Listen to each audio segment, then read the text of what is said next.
Hello, everybody. Welcome to a special Sunday afternoon edition. Literally 2 minutes afternoon. I am John Pollock alongside Wai Ting, and we are not still standing. We are seated after hours of pro wrestling, dozens and dozens and dozens and dozens of minutes of professional wrestling at everyone's disposal on Saturday. How are you doing, Wai? How did you survive all the festivities?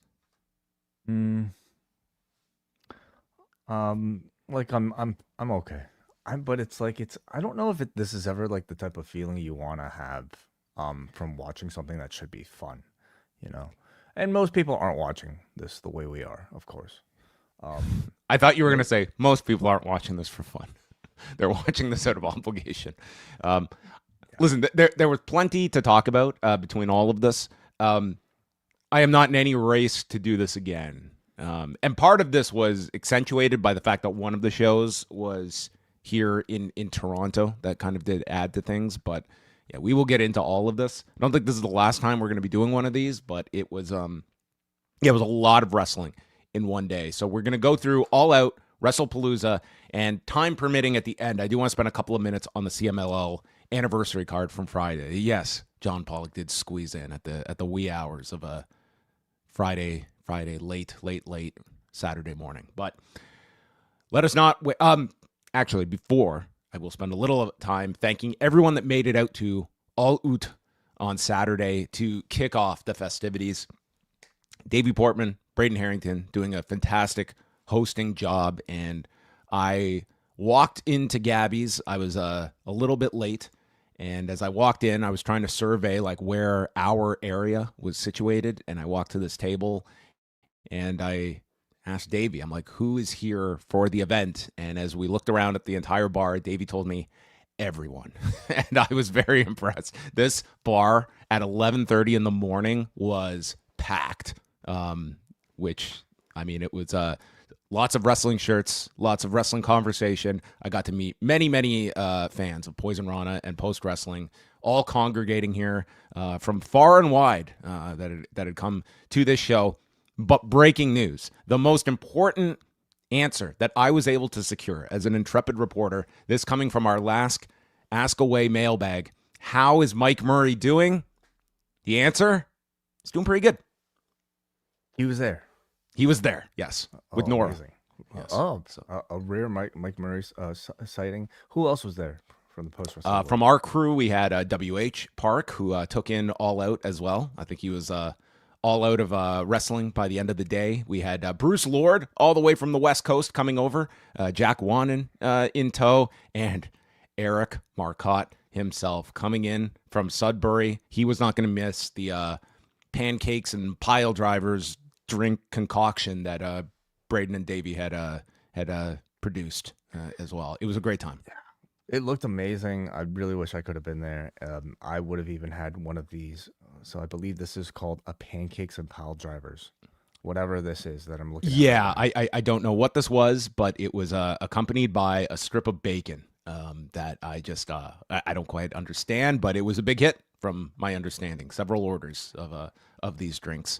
Okay. And well, fantastic. Well, there's no party like a Poison Rana party. All right, so PoisonRana.ca for those guys. I believe they're doing a little show covering both of these events as well. So check out their feed and their take on everything that took place last night. All right, we're going to go in order here. We're going to start out with All Out, and then we will cover Wrestlepalooza. So we go to the Scotiabank Arena in Toronto, where the final number from WrestleTix was 12,034. That was a few hours before the show, so I don't know. We'll probably get a final number that's out there, but like Tony Khan promoted that not only was this the most tickets sold for an all-out event, it also was $1 million gate. So when we're looking just at both of these shows, we're talking just from the WrestleTix figures of over 26,000 tickets distributed between the two shows. And while we don't have a gate number for the WWE show, I would guess conservatively it was a $3 million gate, maybe, and maybe that's being conservative. So we're talking like in excess of 4 million in ticket sales between these two. Now, the most interesting and important data comes from how Wrestlepalooza performed on ESPN, the enhanced app, and if Ron Killings was effective as a pitchman, and how this show All Out performed on pay-per-view. All Tony Khan would state was that early indications were that it was a big success on HBO Max, but no color, as they would say, beyond that of how this performed. But I mean, as a whole way, just in terms of these two shows running, like, can you qualify both as successes in that sense, or is it kind of incomplete until you know how All Out performed on pay-per-view? Yeah, I would say so, but maybe just strictly based off of buzz and maybe acclaim. I would definitely talk about AEW All Out as a success in that people who seem to order it were very satisfied by what they purchased. I feel less so for people who might have purchased WWE, but I'm also talking mainly to people who are sampling both. You're getting a lot of people that are only sampling the one, and I would also suggest like WWE's aims for this particular show aren't necessarily to. I mean, yes, it has probably a lot to do with AEW, but it's a bigger goal than just maybe trying to capture the AEW fan. It's to capture whatever ESPN pie that they might be able to.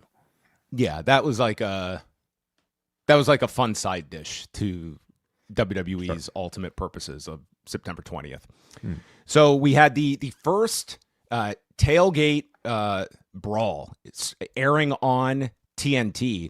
And the second this broadcast began, we're in the ring for Samoa Joe and Powerhouse Hobbs against the Workhorsemen, JD Drake and Anthony Henry. A brief match, 5 minutes and 20 seconds, where we got, Powerhouse Hobbs executing his big power scoop slams, and then Joe coming in. He was very over with this crowd. Coquina clutch is applied, and Hobbs hits a spine buster to Henry as Drake taps out in 5 minutes and 20 seconds, and boom, we go right into Shibata's entrance. So we get the meeting of the ops as Joe and Hobbs are on their way to the back, and that leads to Shibata and Daniel Garcia. Anything from the opener way? Nothing. It really just well, let's just zip through these undercard matches, and you chime in.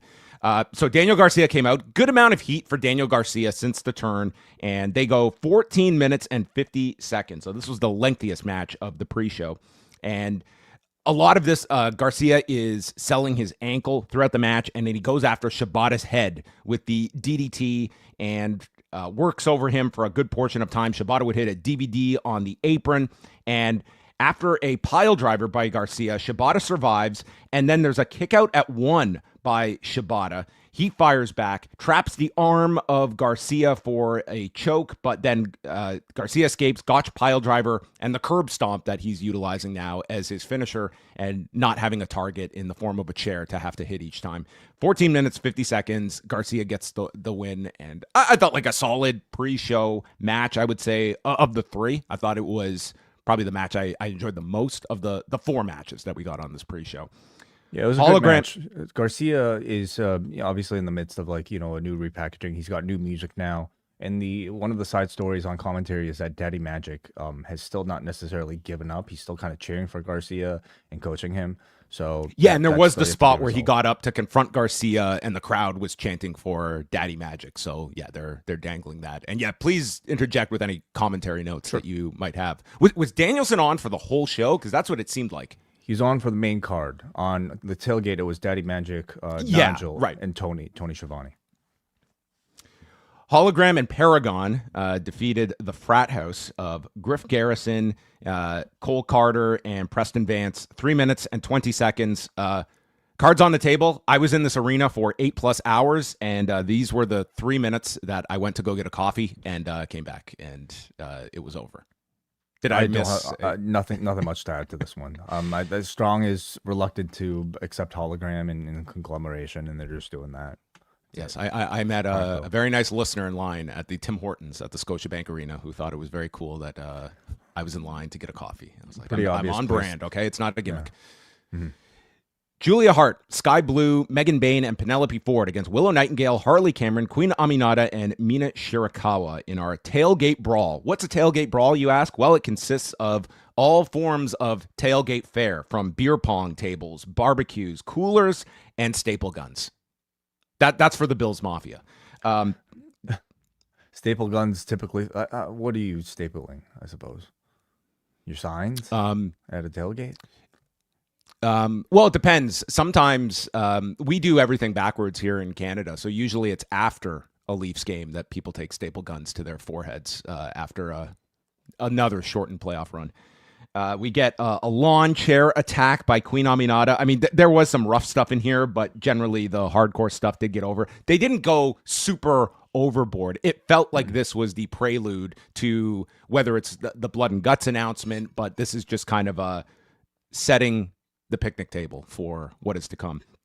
Chocolate kisses, of course, pounce by Willow onto Megan Bayne, and then Hart and Blue have their faces placed into the barbecue. Not the only performers on this show that would suffer several degree burns. And then we would get the Babe with the Powerbomb by Willow, pinning Penelope Ford in 11 minutes and 30 seconds. And that pretty much takes us to the top of the hour. Boom, boom, boom. It was hard to get a sense of any of the non-wrestling throughout this hour, but did you sense like a hard push or any kind of non-wrestling stuff they utilized during this hour, or was it just the wrestling? There were almost no video packages for the main shows. I mean, the most you had was RJ and Renee talking about the card that was to come, and the rest of it was just match, which is, I suppose, a similar philosophy to the 0 hour and the buy-ins, but very different from the WWE's attempts at creating a pre-show where it's all talking heads and all video packages and sort of wraparound coverage focused on the main card. This was just Tony presenting matches. Well, Tony did come out and teed up everybody for the show, and the pay-per-view opens with Adam Copeland and Christian Cage arriving backstage at the Scotiabank Arena, and they run into Wendell Clark, number 17 himself. A man who I imagine just has like a cot in the backstage area of the Scotiabank Arena and just lives here. Met with Copeland and Cage and asked them what it was. Expecting a Wendell Clark appearance in my wrestling consumption this year. Yeah, I mean, would he be the number one request you would think of a No Toronto way. Maple Leafs? It's got to be Doug.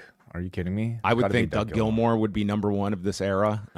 Maybe I Matt would Sundin, be maybe. leaning towards Felix Potvin, if not me too. Kent Manderville, but Wendell Clark it was. He did get a pretty. It was fine. I was talking to a friend of mine who was like super into hockey and was asking like, did they recognize Wendell Clark? And he did get a good reaction, even for someone like 30 years removed. People in Wendell Toronto, Clark is still like a pretty noteworthy athlete in Toronto history for sports. And I feel like with AEW's Target Demo, like I mean, we all kind of we were all kids around like that great like '93 Stanley Cup run. So I'm sure people recognized him enough. Yeah, I'm trying to think who else. Like Ty Domi, I think would have been the other one. Big request easy, as well. easy pop. Did you think that this would go from Wendell Clark to Bubbles? That I did not. No. And we got the Green Bastard. So all three getting paydays here. Yeah, double payday, double dipping here. It was Bubbles, who fits really well in the world of pro wrestling. I would say all those characters fit really well in the world of pro wrestling here. Got a great reaction here as well. Yeah, very big reaction. I mean, we have the whatever it was, the 52 whatever it is titles between Copeland and Christian. Green Bastard had his belt. They could have told Wendell Clark what it's like to win a championship. Oh, ouch. Yeah. This got a great reaction. I mean, if you're going to do like the most Canadian entrance of all time, I feel like they managed that. Oh, yeah. That would have been they could have had I don't know. I know one Canadian who talks like that, and that's John's now default Canadian impression. I mean, it's more common than you think, Way, okay? Okay. So we open up with Copeland and Cage against FTR. Huge reaction, and this was a really interesting crowd because it was a lot of and this follows, this is not specific to Toronto. It's something that is, characteristic. I think of a lot of crowds, but tons of chants here. He's our asshole. Oh, fuck the revival. He's our father. They did the Bailey song, but will you be my dad? So a lot of that in the beginning. And then And then we got into a lot of the tribute spots that you and I kind of surmised when doing our preview that we could see being incorporated into this match. And I found this so interesting. The big one was Adam Copeland sending his message back to his rival, John Cena, by doing a 5-knuckle shuffle. I will say that this, and then he did an attitude adjustment. So not only was this almost to the day of their TLC match in the same building, but of course, this comes just a few weeks after Cena, in trying to pay tribute to Roman Reigns, everyone mistakenly thought he was doing an Edge tribute, according to Michael Cole, with the big dog. Mm-hmm. Inside the building, this was among the biggest reactions of the entire show, was the Cena spots. And I found that so interesting because then when I looked online, it seemed like there was a lot of people that hated this stuff because of the WWE spots being utilized. And I gave it some thought here that, when this is a very different AEW audience than, say, like the first Double or Nothing. And what's the big visual? It's Cody destroying Triple H's throne. And I would say in 2019, if one of your big baby faces was to do some WWE spots, it might be met with division. In 2025, WWE is a lot more cooler to the wrestling audience. John Cena is a very cool figure to the audience. And this, I can just say, inside the building, this was a massive, massive reaction for these Cena spots. And then, they did the 3D. They teased a Twist of Fate spot before it was cut off. Like, they were incorporating a lot of spots. And I will say in the building, they definitely clicked.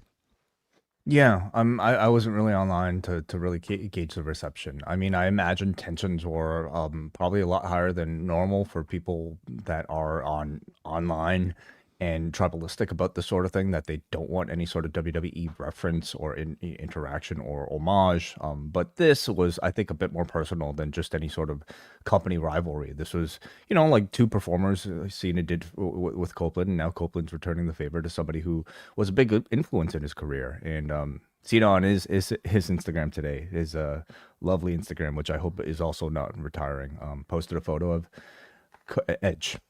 So I mean, this to me is just more of a personal thing rather than, something tribalistic. There was a heart attack attempted by FTR, which was cut off until they applied the double sharpshooters onto FTR. So that really worked, of course. And then after Stokely pulls the referee out, after Cage does a spear and Copeland does the unprettier, this music starts playing and out comes Beth. And we're going to call her Beth because this was the tried and true. They called her Beth Copeland on commentary, and Tony Khan did as well. So. He did, because afterwards, I think Renee referred to her as Beth Phoenix, and Tony was quick to say, Beth Copeland. So anyway, she arrives and takes out Stokely. And then it comes down to Cash is in with Cage, and there's a powerbomb onto the desk by Cash, and then a bell shot for a 2 count. Copeland just survives everything. He takes a shatter machine, then another shatter machine. Cash gets struck from the floor by Cage into a spear, and then it's Cage who gets the pin in 18 minutes and 5 seconds. And then afterwards, Mother Wayne wheels out Nick, who is in a wheelchair. Kip and FTR proceed to attack Copeland and Cage and hit a spike pile driver to Cage while handcuffing Copeland to the rope. So he's got to watch this. And then Beth is left alone with FTR in the ring. She goes to Copeland, kisses him as she goes to her demise, and walks into a spike pile driver as Copeland has to watch his best friend and his wife pummeled by FTR. And I think this match got like a wide range of opinions from people, but I thought in particular, I thought the match really worked live for the most part, and I thought that the post match was I did like the visual here of like Copeland is not attacked, but he has to watch these two get destroyed by FTR, and obviously this is going to continue in some form or fashion. And now you've got the introduction of Beth. Yeah, I thought the segment worked well. I mean, maybe for me, I'm just, for some reason, we've seen Beth so infrequently that like I still remember when they did this exact same thing with the Randy Orton feud with Edge, where she came out only to get RKO'd as a way to build heat for that program. So it just, in my mind, I just feel like, and that was like, And they did this with Miz and Maurice not too long ago, like 2 years ago. yeah, like at least with Beth and Edge in particular. I mean, it's been 5 years. It's a different company, so it's totally fine. But I guess in my mind, I'm just thinking like Beth's role really, like when you have a wife who can bump the way she can, I guess her role is to just kind of come here and basically um just be attacked, for the sake of the feud. And it worked really well. It worked fine here, so that was cool. I thought the match itself was entertaining. To me, like it didn't really have a dull moment here. First half I thought was just like a really good, solid tag team wrestling match, highlighted by the crowd's chants. But I personally really got into like all the references and shout outs that they were each, well, mainly Edge and Christian were doing for all of, they did There was a lot of similarities between this and the mixed tag that we'll talk about on WrestlePalooza, where a lot of it was just like pulling out moves, doing them in tandem, like tributes and stuff like that. That there was, there was a lot of that. And if you're into that kind of thing, this match certainly played to it. Well, there's more than one way to craft a wrestling match, and I think using nostalgia, especially for a tag team who is sort of on its final run here, like this is a reunion act at this point, like they to kind of play the hit, so to speak, and to do a 3D or to tease a twist of fate. I thought it was just a great, like, fine, entertaining way of adding something solid to the match. They had a solid run up to the finish, but it was a bit odd, the close, and I've seen a lot of criticism now for this because we do have a bit of time afterwards, but it was very strange how, you kind of had Copeland kind of play Superman towards the end, kicking out of a lot of big finishers from FTR, but then just ending it with one single spear. And listen, it's a fight. Anything you could justify anything, because who knows like what should be a concussive blow and what shouldn't be. But in wrestling, I do think there is like a certain level of logic in building to a climax that you kind of want to convey. And this felt a bit odd that Copeland was able to survive like several of these brain busters, or sorry, what do you call them? Spike pile drivers, and then just all of a sudden one spear happens to end the match. It just kind of seemed to come out of nowhere. It didn't necessarily build to that dramatic like climax that I think you were looking for. How long was it? Did you time? It was 18 minutes and 18:05. Okay. Yeah. So, I mean, it certainly got time. But I also feel like they are setting up for a rematch, certainly. We go to Big Bill and Eddie Kingston. Eddie just proceeds out. He's just totally intense here on his walk to the ring, wearing his Claudio Sucks Eggs shirt, and goes right after Big Bill, getting into his face. And early on, hits an Hurricane, and I really thought this should just win it with the Hurricane. And Big Bill kicks out at 1, and they continue. There's he goes for the follow-up. This is like several moments later where Big Bill pops out of the corner and Kingston goes for a follow-up Hurricane, and man, did he whiff on this Hurricane, and he pins him. It was the finish in 7 minutes and 20 seconds. And this, I did go back to watch, and hearing the commentators trying to, well, I think he grazed the chin. He had to have grazed the chin. It's like his hand was above the head. That's where he missed. He was the furthest away from the chin. I mean, I don't know. I just thought this finish looked really, really bad. And to me, it kind of just was, it's going to be, even live, it's going to be what people remember from this match. Even live, you could tell that it was. Oh, absolutely. Absolutely. You could tell live. Yeah. And I thought the crowd response was similar because they didn't necessarily react to this like it was a big finish.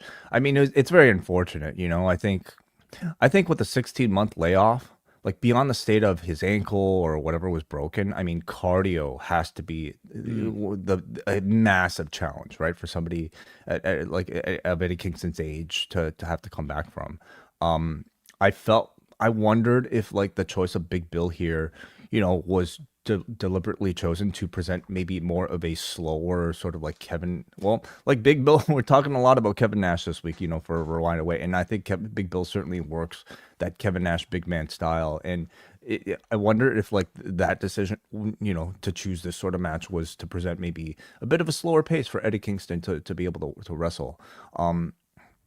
I thought like he looked as good and intense to Kingston as usual, but there were certainly cracks, in the match, and there were two notable botches here. The first one was this sidewalk slam, Oh boss yeah, man slam, yeah, and they went for it again. which might have just been bad timing, or it could have been Eddie not getting enough air. I don't really know what happened there, but that looked bad enough that they decided to redo it, and which is totally fine.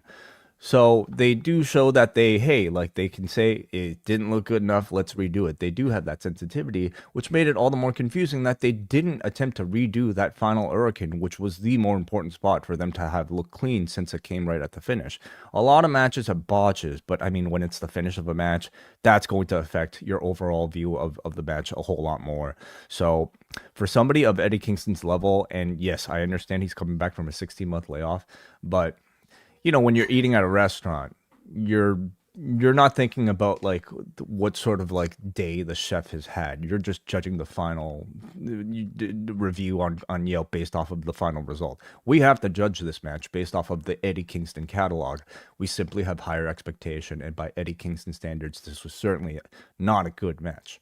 And even before the botches, I mean, it was just a pretty typical like big man, small man type of thing. Didn't really get to that high level that I think we wanted. So it's Eddie Kingston. We know he'll probably like even take this and use it as motivation in a promo or something. It represents a solid baseline for him to come back from, but it was not a good first match back. What if it turns out? Okay, let's play Bill Watts here and make sense of this. Okay, the Big Bill has found himself in debt to the bounty hunter, Brian Keith. He owes him a lot, okay? Things have not been going so well since Jericho left. They're not making as much. And he proceeded to make a big wager on Eddie Kingston on DraftKings. And he had to take a dive. That is... And Eddie Kingston is so insulted that Big Bill took a dive in the match. And this is a big controversy that he faces now a suspension from the league. Have we not engaged in that sort of storytelling in wrestling before, like accusations of somebody taking a dive to lead to controversy? I mean, there was, I guess, kind of not so much a dive, but handing over the belt after winning it is how we set up WrestleMania 4. But like a direct dive, I'm sure it's been done. But maybe that's your way out of this way, and you can work in product integration here with DraftKings. Okay. No, we've seen Eddie involved. Wrestling fans will accept most. If you show that you even tried to wiggle your way out of an impossible situation, they'll give you the benefit of the doubt. Do you not remember the barbed wire exploding death match featuring Eddie Kingston in the finish? Poor Eddie himself? Kingston, man. He's been in the center of some of these. I was psychologically traumatized, and I had flashbacks from being in jail. That's why I was knocked unconscious. Big Bill can, he's fine. Yeah. I do hope Kingston gets a big promo segment on Wednesday. I think that's much more important than doing a match. I think he needs to come out and do a promo, and that gets him back into things. Tax and tables. So Hook shows up. Oh, sorry, I skipped over the post match. So yes, it continues afterwards where they're beating on Eddie. The lights go out. Hook comes out, fights them off, and kind of aligns himself with Eddie as the Kings of New York. Yeah. So I mean, I just kind of suspected that this might have been the pairing when Hook suggested that he was going to team up with somebody, and I think it's a good team idea. Hook is still at this point a guy who needs a good promo guy next to him, and you don't find much better than Eddie Kingston.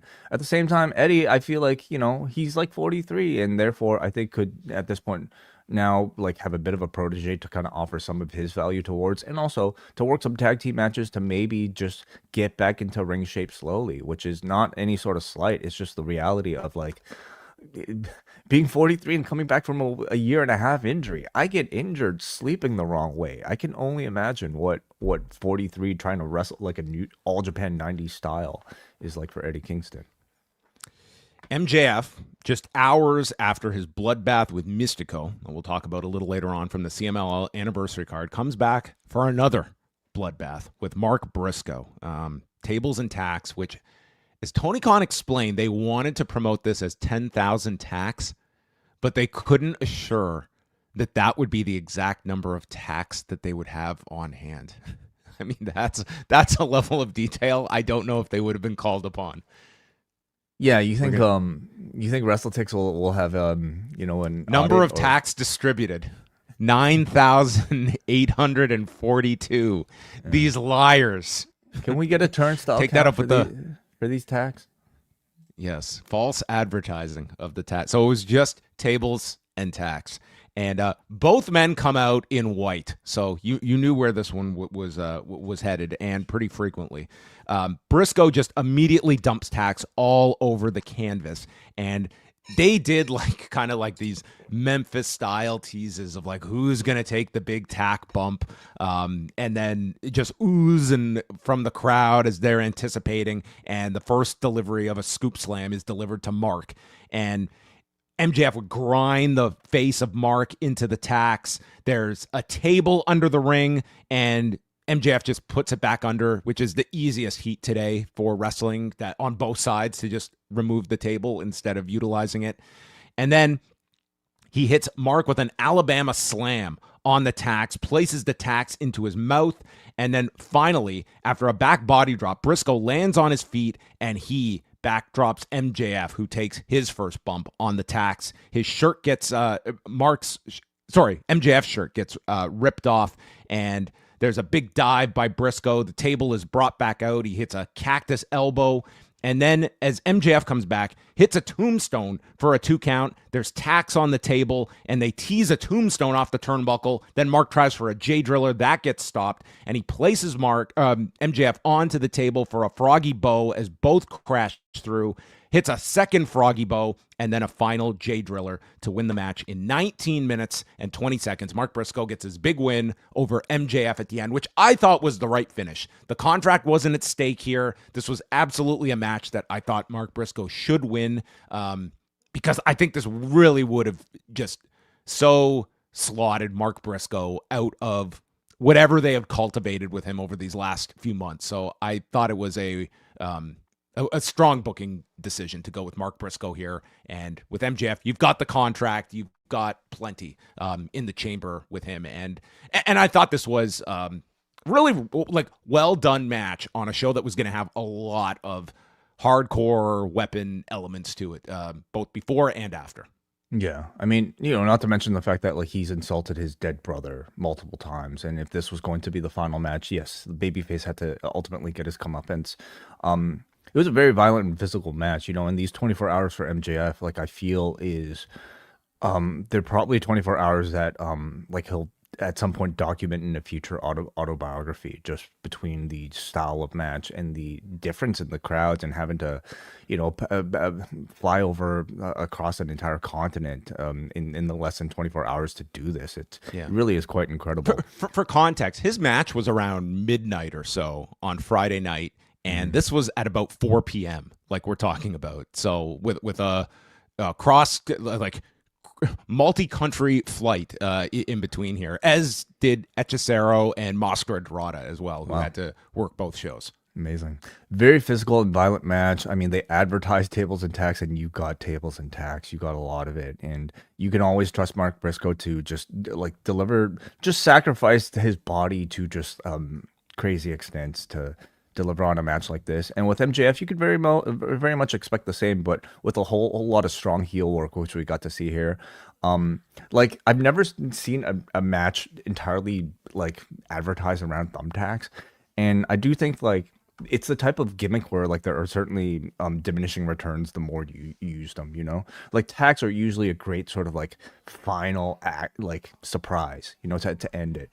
But when you're starting with tacks and then you're just delivering more tacks and more tacks, it's there's not as much variation to me with thumbtacks as there is with a table or ladders.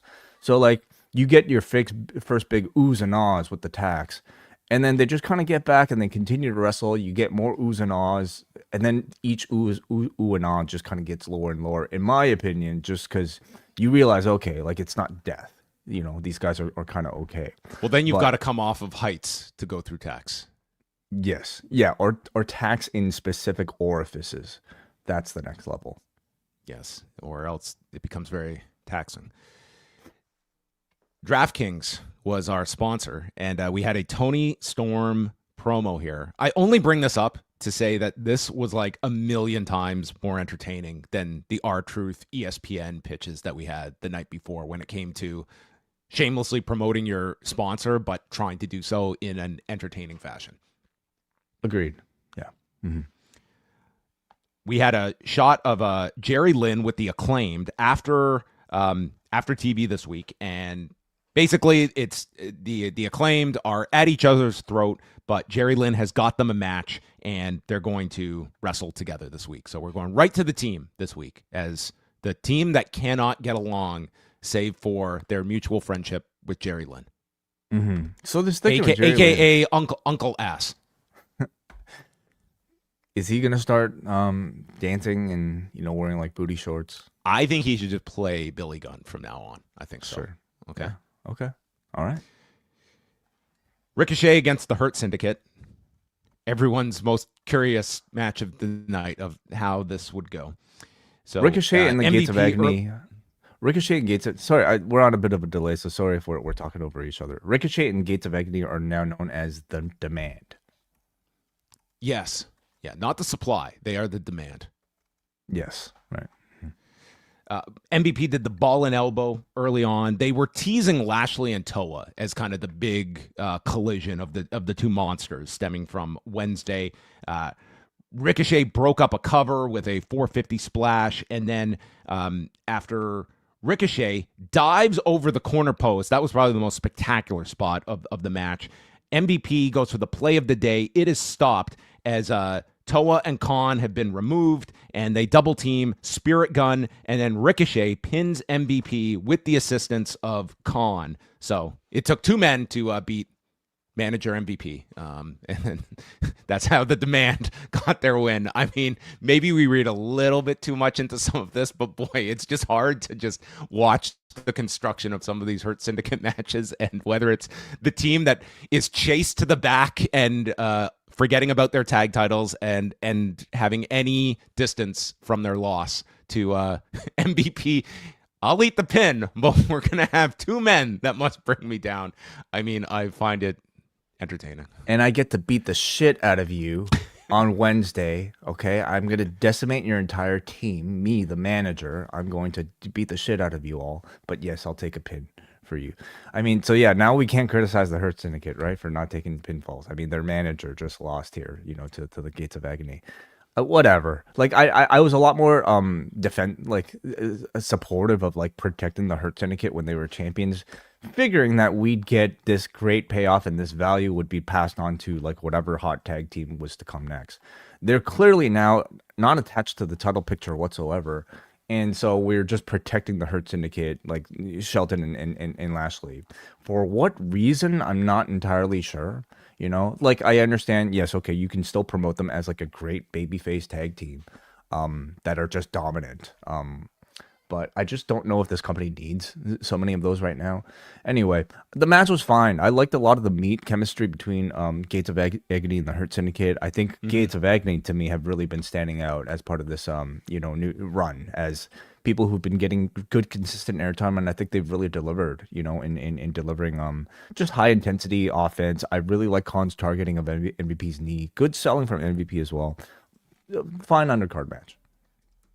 Yeah, I mean, it was there. It was not there to steal the show, and it was certainly not in the running for that. I will say, like, Shelton Benjamin to me is still somebody that I feel like is having this renaissance in AEW. That, I mean, he's for a 50-year-old guy, I think he's keeping up well, and I think he's he does feel invigorated here. And I think great. This is one of the best runs of his career, I think. Then it's on to Mercedes Moné and Riho for the TBS Championship. And I would say from this point onward, I think the show jumped up several levels. And so first of all, getting it out of the way, the crowd was really out of this match. But I think if you watch it, I thought like this was in front of a different crowd, and maybe even earlier in the show, I think that this would have received a lot more praise because I thought like bell to bell, I thought it was a very entertaining match that the two had. Riho early on tried a 619, used her crucifix bomb really early in the match, which was kind of what they were establishing as like the big near fall spot of the match, and they went to that very early. Riho even tried the statement maker, but then is out, hits the double stomp. Unfortunately, and I think this is partially part of the issue that we talked about going in, is that this was not so much a rejection of the match. It was more so, I just don't think there was a soul in this arena that believed Riho could win this match. And I would look at that as the factor more than anything if you sense like the crowd not being as engaged. Moné grabs the referee, and that leads to a tombstone into the double knees, and then she just hits the moneymaker and wins the match. 16 minutes they got, which is maybe more time than I thought this one would get, but I think that in front of a different crowd, I think this would have been a much more highly praised match, and I thought there was nothing that wrong with it. I think you just had a really cold challenger that they tried to heat up in like basically 3 weeks. Yeah, I mean, at this point, I mean, Toronto certainly will respond to like exceptional pro wrestling when it's given to you cold, and I feel like we're about to talk about Máscara or Dorada, who really I don't think was any sort of like pushed contender, certainly in the lead up to that match, and how over he got just based off of performance alone. Riho even has a step up on that because she's a recognized name, but she is an entirely cold challenger for Moné. And that to me points to more of the problem here. In Toronto, I think is a crowd at this point that like responds to great wrestling, but they also respond to like good storytelling and just like star power. And Riho does not really present that, at least in this feud. We never heard her speak once. And AEW is a promo, is a place where like you can be Japanese and you can cut promos and you can, you know, be subtitled and you can at least convey some form of motivation. We've had none of that with Riho. So all you're left with is just a match. And, you know, we've seen a lot of matches, and there are a lot of matches to come here. But it was a very well-wrestled match. Moné, I think, is as consistent as ever. She looked very athletic and technically strong as always. Riho, for maybe all the concern we might have had from that Amy Sakura tag team match, she looked great here. You know, she was working her high-speed style, like utilizing the double stomps really well. Very effective and cool-looking pinning combinations. She looked great. The Moneymaker looked good and really tight tonight. So, you know, like they had really good chemistry. You know, somebody smaller than Moné, faster than Moné, but like very, very good, very athletic, high-speed wrestling. So very little drama from the crowd, and I don't really put that on the performers. I put that on more so the support from the show. Yeah, and I think you can see a lot of Moné like really developing into like a solid base in some of these matches where she's working with someone smaller, and I thought that these two gelled very well in this match. But as Wai mentioned, we go to Máscara Dorada with Konosuke Takeshita and Kazuchika Okada for the Unified Championship. So Dorada, to recap this guy's week, flies to London, Ontario to do that sensational match with Beast Mortos on Wednesday, flies back to Mexico, where my understanding is he worked a show on Thursday, then the anniversary show on Friday, then flies to Toronto to do this match on Saturday. So this was quite the 4-day stretch for Máscara Dorada, and I will say, I thought he ended up being the star of this match, and you had two guys in Okada and Takeshita that did these wonderful teases throughout the whole match. Like, to me, if I had been Tony Khan and saying my vision is I want to really elevate Máscara Dorada by putting him on your level, and I want to give people enough of the Okada Takeshita tease while keeping everyone wanting more for the inevitable singles match, I think I would give an A+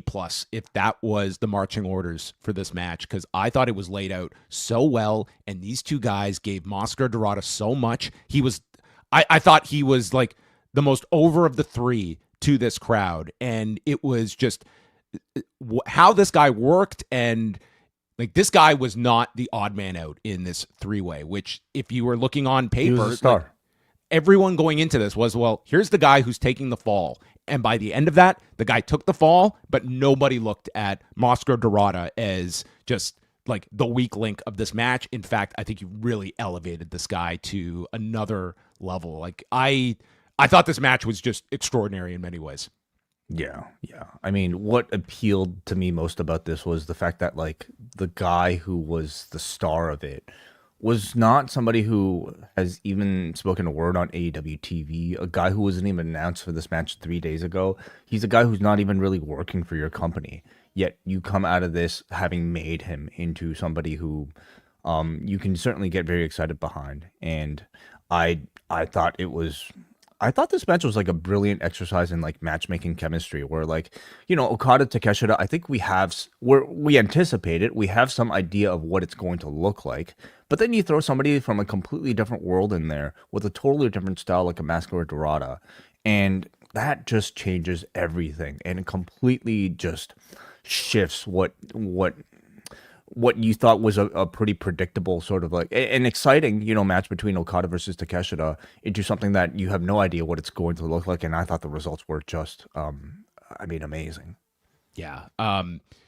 So it's funny when you talk about like promos and such in the lead up between all three of these individuals, there was like one word spoken and it was bitch. And that's all the talking involved with these three in the lead up to this. Yeah. So they're doing a lot with Callis and of course, and to do storytelling without actually speaking words. But yeah, yes, and you don't have to cut a big promo in order to build interest for sure. Yes. So Takeshita hits a brainbuster on the floor. They keep having Okada and Takeshita have these face-offs and like building, and they get into several striking exchanges. So they gave you enough while making you still like they weren't going to give away. Instead, it was just a sample of these two. So Okada and Takeshita, they would come to blows. Takeshita hit a blue thunder bomb. Dorada returns with a double Rana to both of them off the top, goes for covers on both of them, but can't get it. There's a tombstone. Both are down, and then Dorada goes to the top for a moonsault that misses, and then there's a follow-up to Okada, and then he hits a double moonsault onto both men. Takeshita lifts him up for the last ride powerbomb and a power drive knee. And then it's a double rotation by Takeshita as he suplexes them, a jumping DDT, and he hits the Raging Fire to Dorada. Okada is in, drop kick takes Takeshita out of the mix, and then he finishes Dorada with a Rainmaker in 21 minutes. I do apologize because when I am taking notes in person, I'm doing so much like shorthand and abbreviations for moves that I'm trying to uncode my own coding. So it's okay. Anyway, that's the behind the scenes. In conclusion, I love this match. I thought it was just tremendous. And like by the end of this, who was not like jonesing to see like Dorada in this year's Continental Classic and just all this stuff with Dorada. I thought they did such a great job. I was a big fan of this match. And Dorada just so elevating himself in front of this crowd that I imagine many going into this were very unfamiliar with Máscara Dorada. Like he was coming into this one, like unless you're following CMLL, like you have not got a great exposure to him through AEW. Yeah, not at this level. I mean, he's made appearances on AEW TV before, but he's not really been in that sort of featured role. This was his breakout week that he established a huge identity for himself and, like, to me, a really good spot in AEW. This was the type of, I mean, this along with the Beast Mortos match, these were matches, and this match in particular were ones that told you Máscara Dorada is perhaps the best high flyer in the entire world, and or at least you could believe that, from watching this. And therefore, I don't know what sort of deal he's got right now, like with AEW and CMLL, but I mean, his stock just raised that much higher as a result of this sort of performance. It for me, like most curiously, this was certainly like we've seen Okada wrestle in a lot of different match formats at this point, but I still we've not really seen him in too many three ways in his career, and so to see him here was really interesting because he was great live. Like watching him, just like he commands such a presence, and like I thought he was really good in this match. And I know some are like polarizing on Okada, but I thought he was really on in this match as kind of the big obstacle for all of them. The chief criticism I think most people, including myself, has about Okada these days is just the slow pacing, right? But the slow pacing in this particular match certainly was not an issue. In fact, I almost considered it a bit of a feature. Number one, being in a three-way immediately already negates the sort of drawn out sort of Okada pacing of a long match, which could work against him at times, but on like classically has worked well. In this thing though, it wasn't even so much a factor until you especially when you're throwing in like one of the fastest high flyers in there as a third man. And Dorada is just like wrestling so fast. Takeshita is just wrestling so fast that when Okada actually took control, he slowed the match down so much that it felt very purposeful in one, him gaining heat, in allowing the crowd to rest, and two, to make Dorada look even faster whenever Dorada was, getting going again. So I thought there was like real appreciation that I had in Okada here. I mean, you built a new star up here, and at the same time, this served as a perfect prelude to Okada Takeshita. There were a lot of narrative elements that they put in there to support that feud, and I thought it worked well with Takeshita only wanting to pin Okada, providing a nice bit of discomfort from Don Callis on commentary as well. So if I had maybe just some nitpicks about like not just even the match, but the production of the night, I thought this production tonight was too in love with their wide shots. There were a lot of wide shots that were just unfortunately mistimed and therefore kind of obstructed your view of what in many cases were supposed to be important elements, like the finish, for instance. Another one was like when Beth ran in on that FTR match, and then we unfortunately missed the 3D, which is like a major spot. Really? So there are I think like minor production nitpicks that you just don't really see so much in like a WWE, but there's also way more happening on an AEW match than like most WWE matches. But anyway, this was a great triple threat match. I would say one of the best triple threat matches I've seen in a long time, maybe of all time.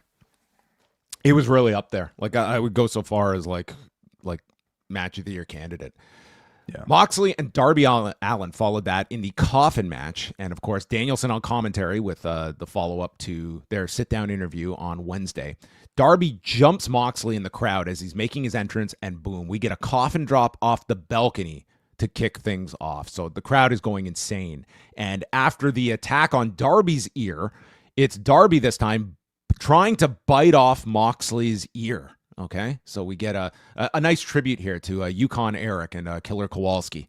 And so Moxley, when the camera shows Moxley's ear, that it looked very apparent he was reaching into his pants to get to cut himself. And then when they show the blood, this whole crowd just gasps that the man's bleeding from his ear. So lots of blood in short fashion here. And then this just turns into this violent, insane spectacle that is a Darby Allin, just his wheelhouse. We see a tope suicida at lightning speed, caught by a cutter from Moxley right on the floor as the other Death Riders appear at ringside. And they had two coffins, and this one coffin took almost as bad of a beating as Darby did in this match, because this thing was destroyed. I didn't think they'd be able to shut this door by the end of it.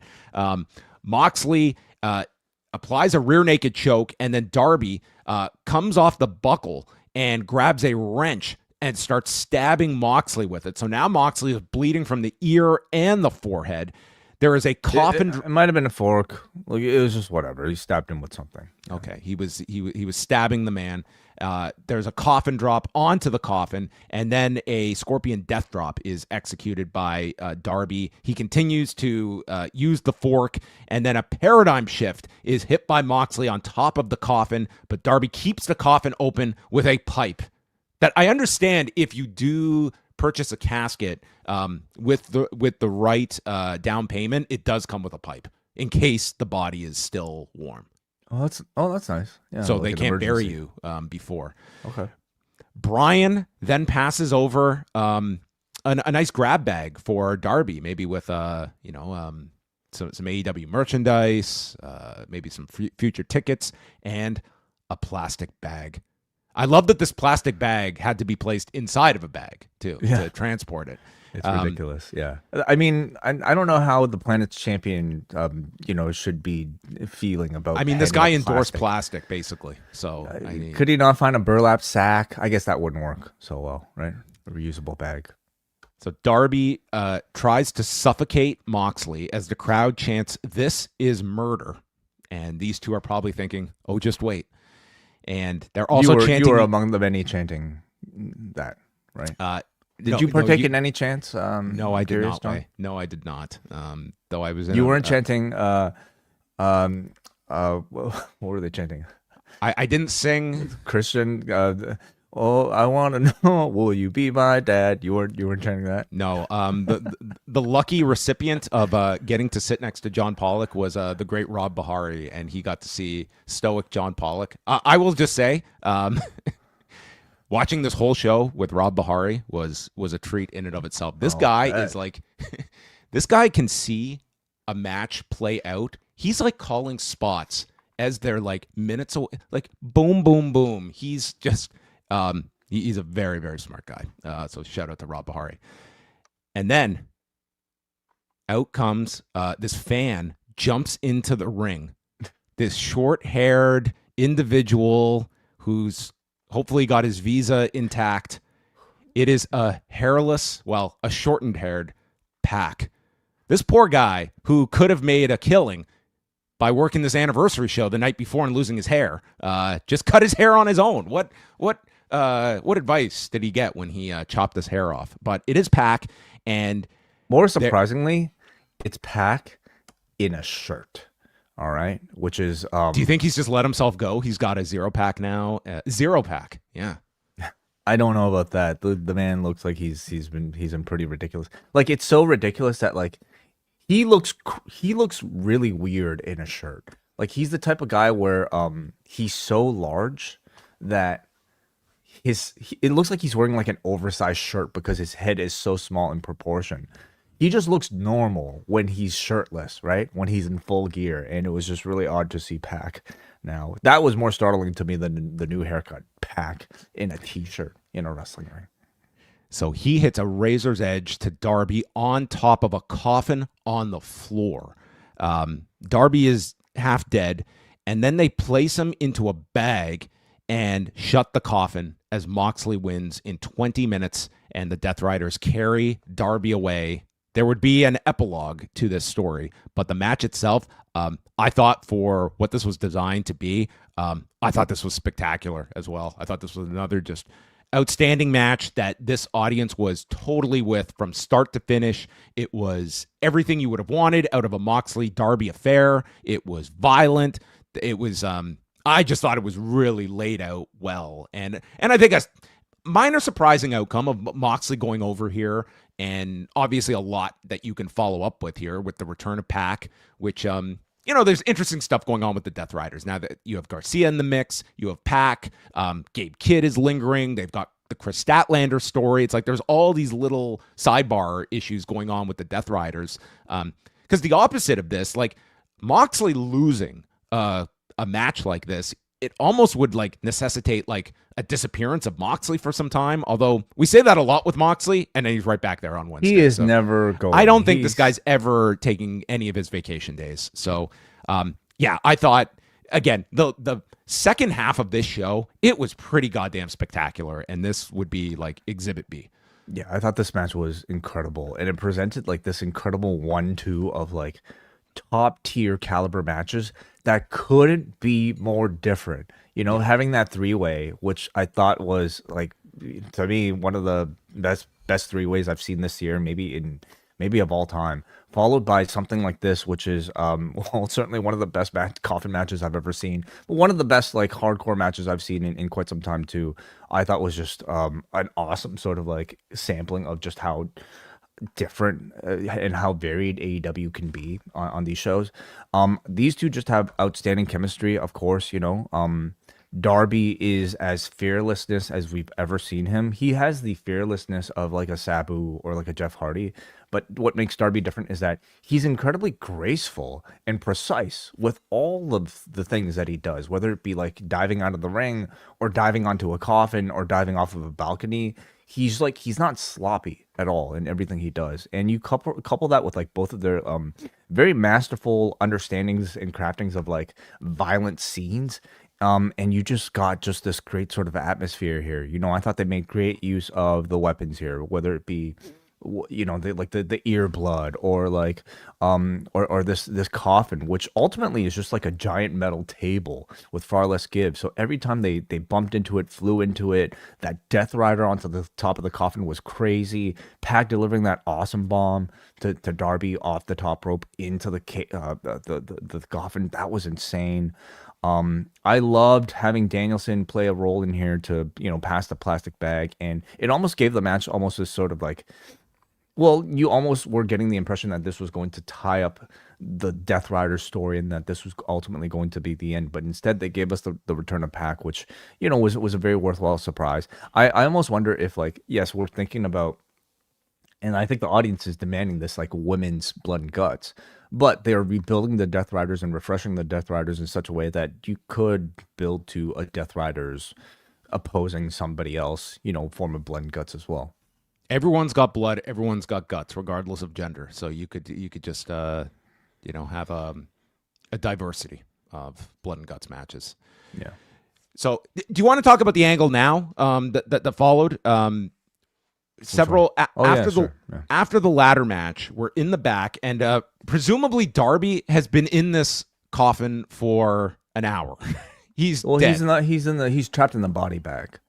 Right, he's in the body bag, and he is not Chris Angel, so he cannot escape. And Moxley sends the Death Riders away in their pickup as Pac is off into the night to maybe hit a 24-hour gym before he has to take the shirt off. So Moxley is left on his own with the casket and the corpse of Darby. And then all of a sudden, Darby is alive thanks to that pipe.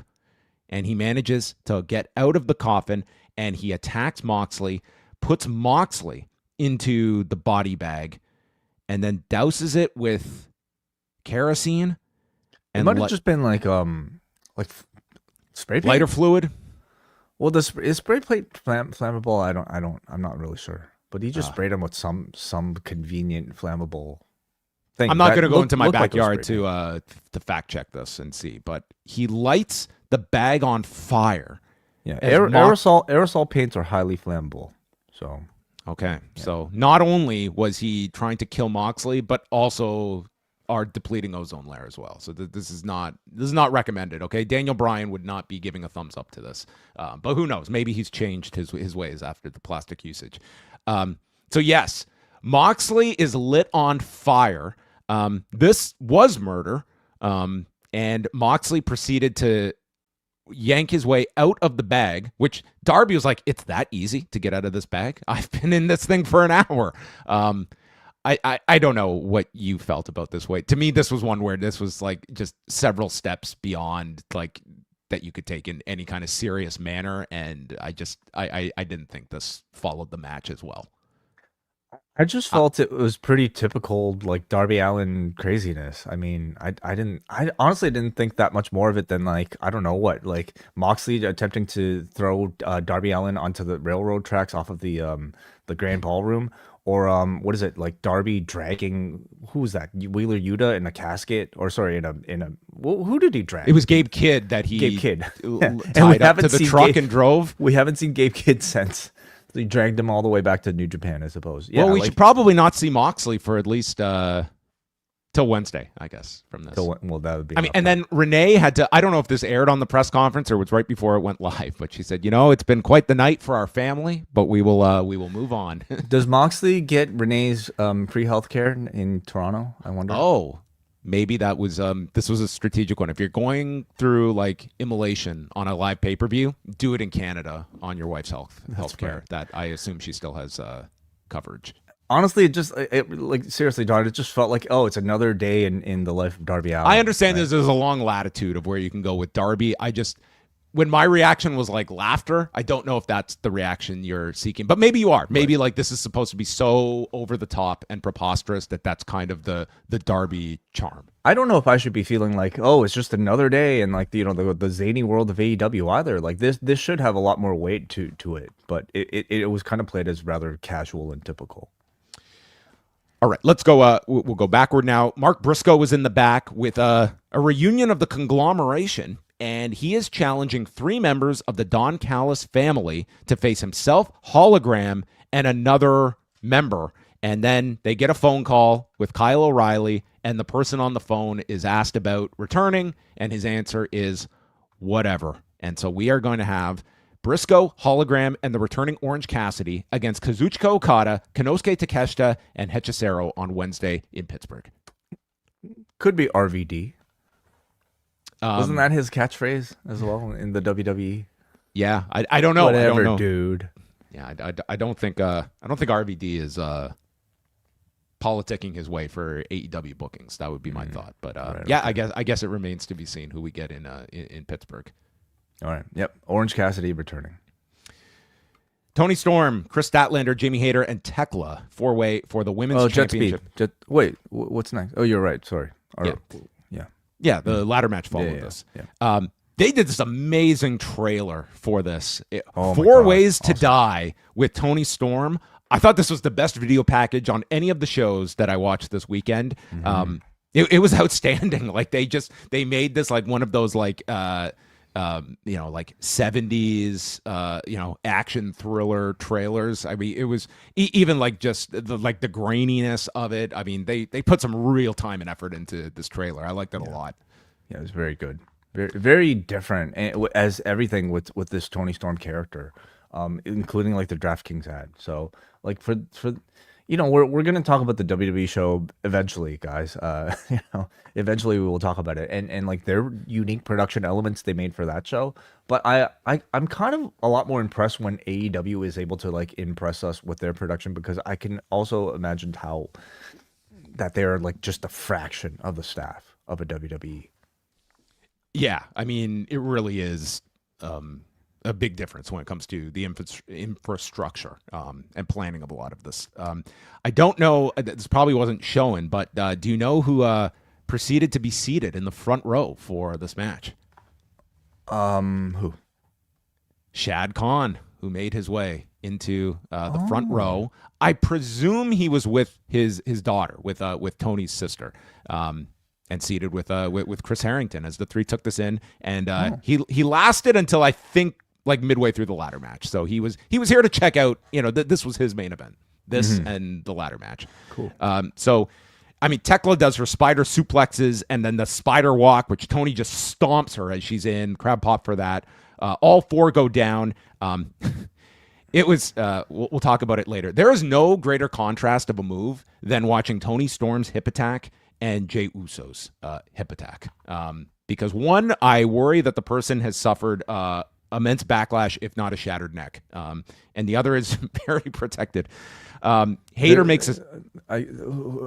Sorry, what are you talking about? Oh, when Toni Storm hits this hip attack, it looks like the most devastating thing in the world. And granted, it was more of an off one for Jay, but on the show in Indianapolis, he so hits the second turnbuckle, like it didn't come near the face at all. It was just a contrast of these. Let me also just suggest there is a bit of a difference in the hip as well between those two.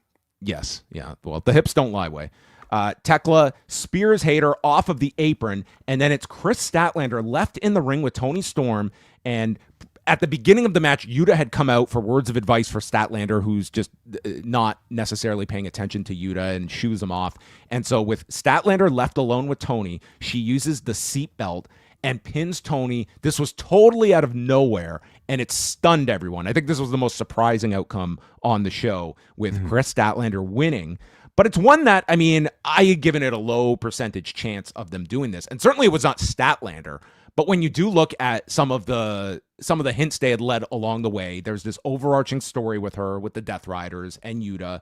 There's the mention on Wednesday that she gave. She's never won this women's title. So she wins, and Harley Cameron comes out to celebrate. Toni Storm is like in awe of this. She's like smiling. It was an interesting reaction she had. She's almost like trying to sell just like what do you call it? Like she's so stunned that she has no reaction but to like just like she's almost like frozen, you know? Yeah. Yeah. This guy in the bottom left, he was not frozen. I mean, look at this guy. He just hit his parlay. So Kris Statlander And she came off really well at the press conference. Like, here was a day one talent that had never won this title. She's also the first to win both versions of the women's championships.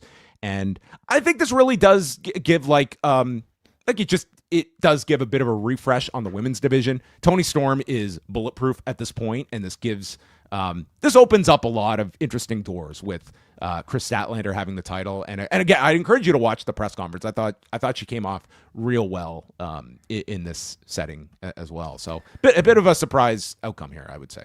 Yeah, and going up and down the card, I mean, you suggested that it wouldn't be a shocker if there were 0 title changes across this entire show, right? And so for that reason, well, I mean, we got one. This was the lone title change of either show. We got one, and I thought at the very least, I think like I could have seen Toni wanting to provide that just for a level of sort of like newsworthiness. And I mean, that's not to say that's the only reason, but like if you're going to do a shock upset type of thing at some point, I felt like this was a good show to provide that.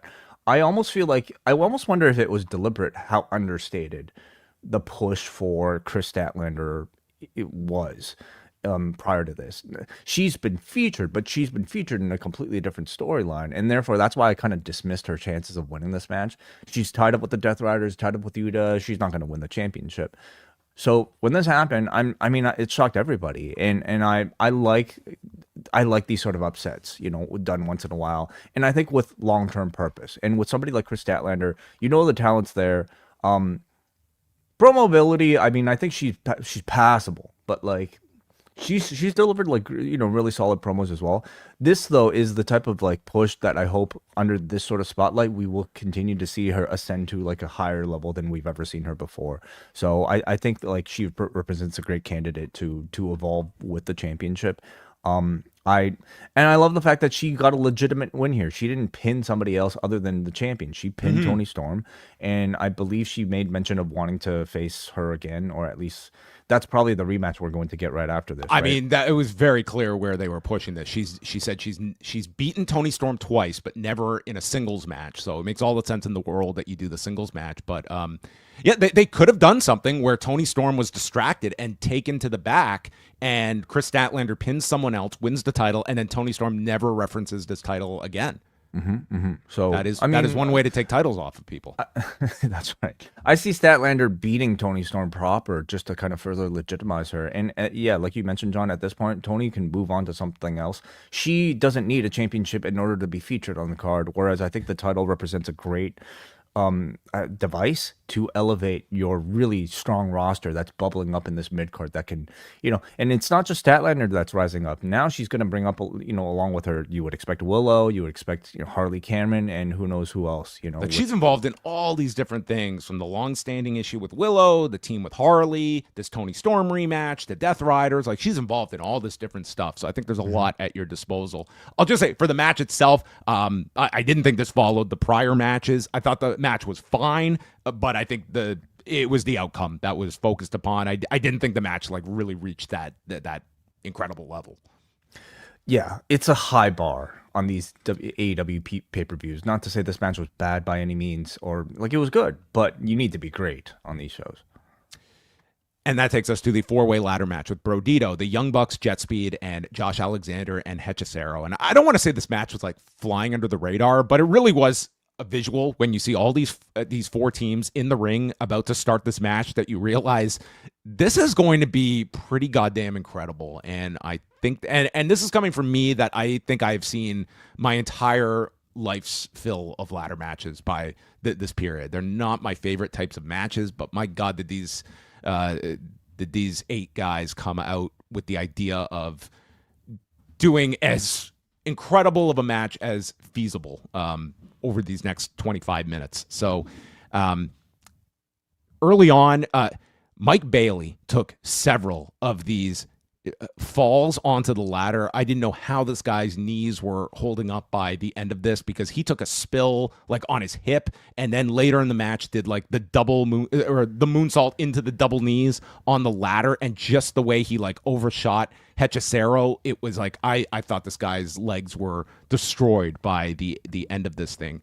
You had the Bucks here as, I'm sure, big quarterbacks of the whole match that, I mean, were just sensational.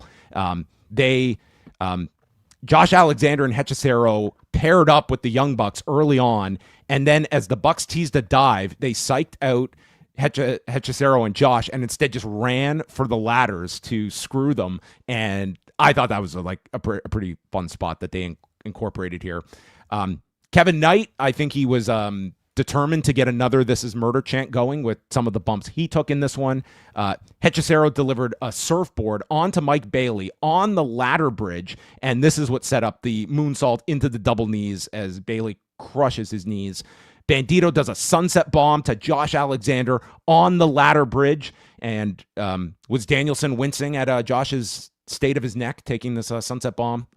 What was Danielson's commentary like in this match? Did it stand out in any way? What stand out to me was Danielson many times in this match calling out wrestlers for not going for the championships when a clear path was presented for them. That was my issue with Bailey doing the double knees when he's on the ladder, and instead of just grabbing the belts, he does the moonsault double knees instead. And that's a pet peeve of mine in these ladder matches, when the spot overtakes the match psychology. Yeah, and I think Danielson, like, he's somebody who really likes to he likes realism in his pro wrestling, right? And so and I like that he calls that stuff out, like, as a viewer. Like, I think you want to be in sync with your audience that is maybe thinking the same thing. I think that can be good, even if it sometimes calls out an error. Not even an error. It's a perspective of the match. Not unlike Jim Ross, who was also kind of known in AEW for calling out like bullshit. I think Danielson is able to phrase it in a way that I would have loved Jim Ross on commentary with Danielson for this match. Just those two. Yeah. Then we have tables on the floor, and we get a three-way dive spot, ending with Brody King executing a Dante's Inferno to Mike Bailey on the ladder. Crazy. That was the end of Speedball's night. He was left for dead. Knight gets lifted on the ladder, and they just deposit him over the top rope from the ladder as he crashes through two tables, falling to his demise.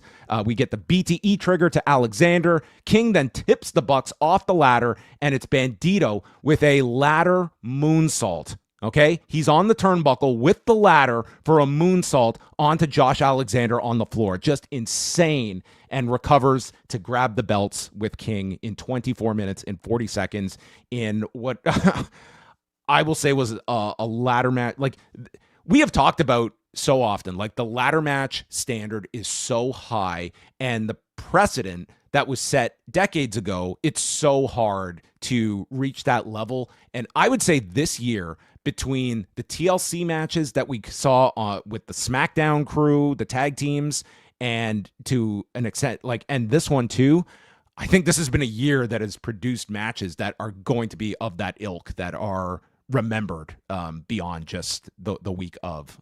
We will see. Maybe I will eat those words, but I thought this was an incredible ladder match. Yeah, it was. It really, really was.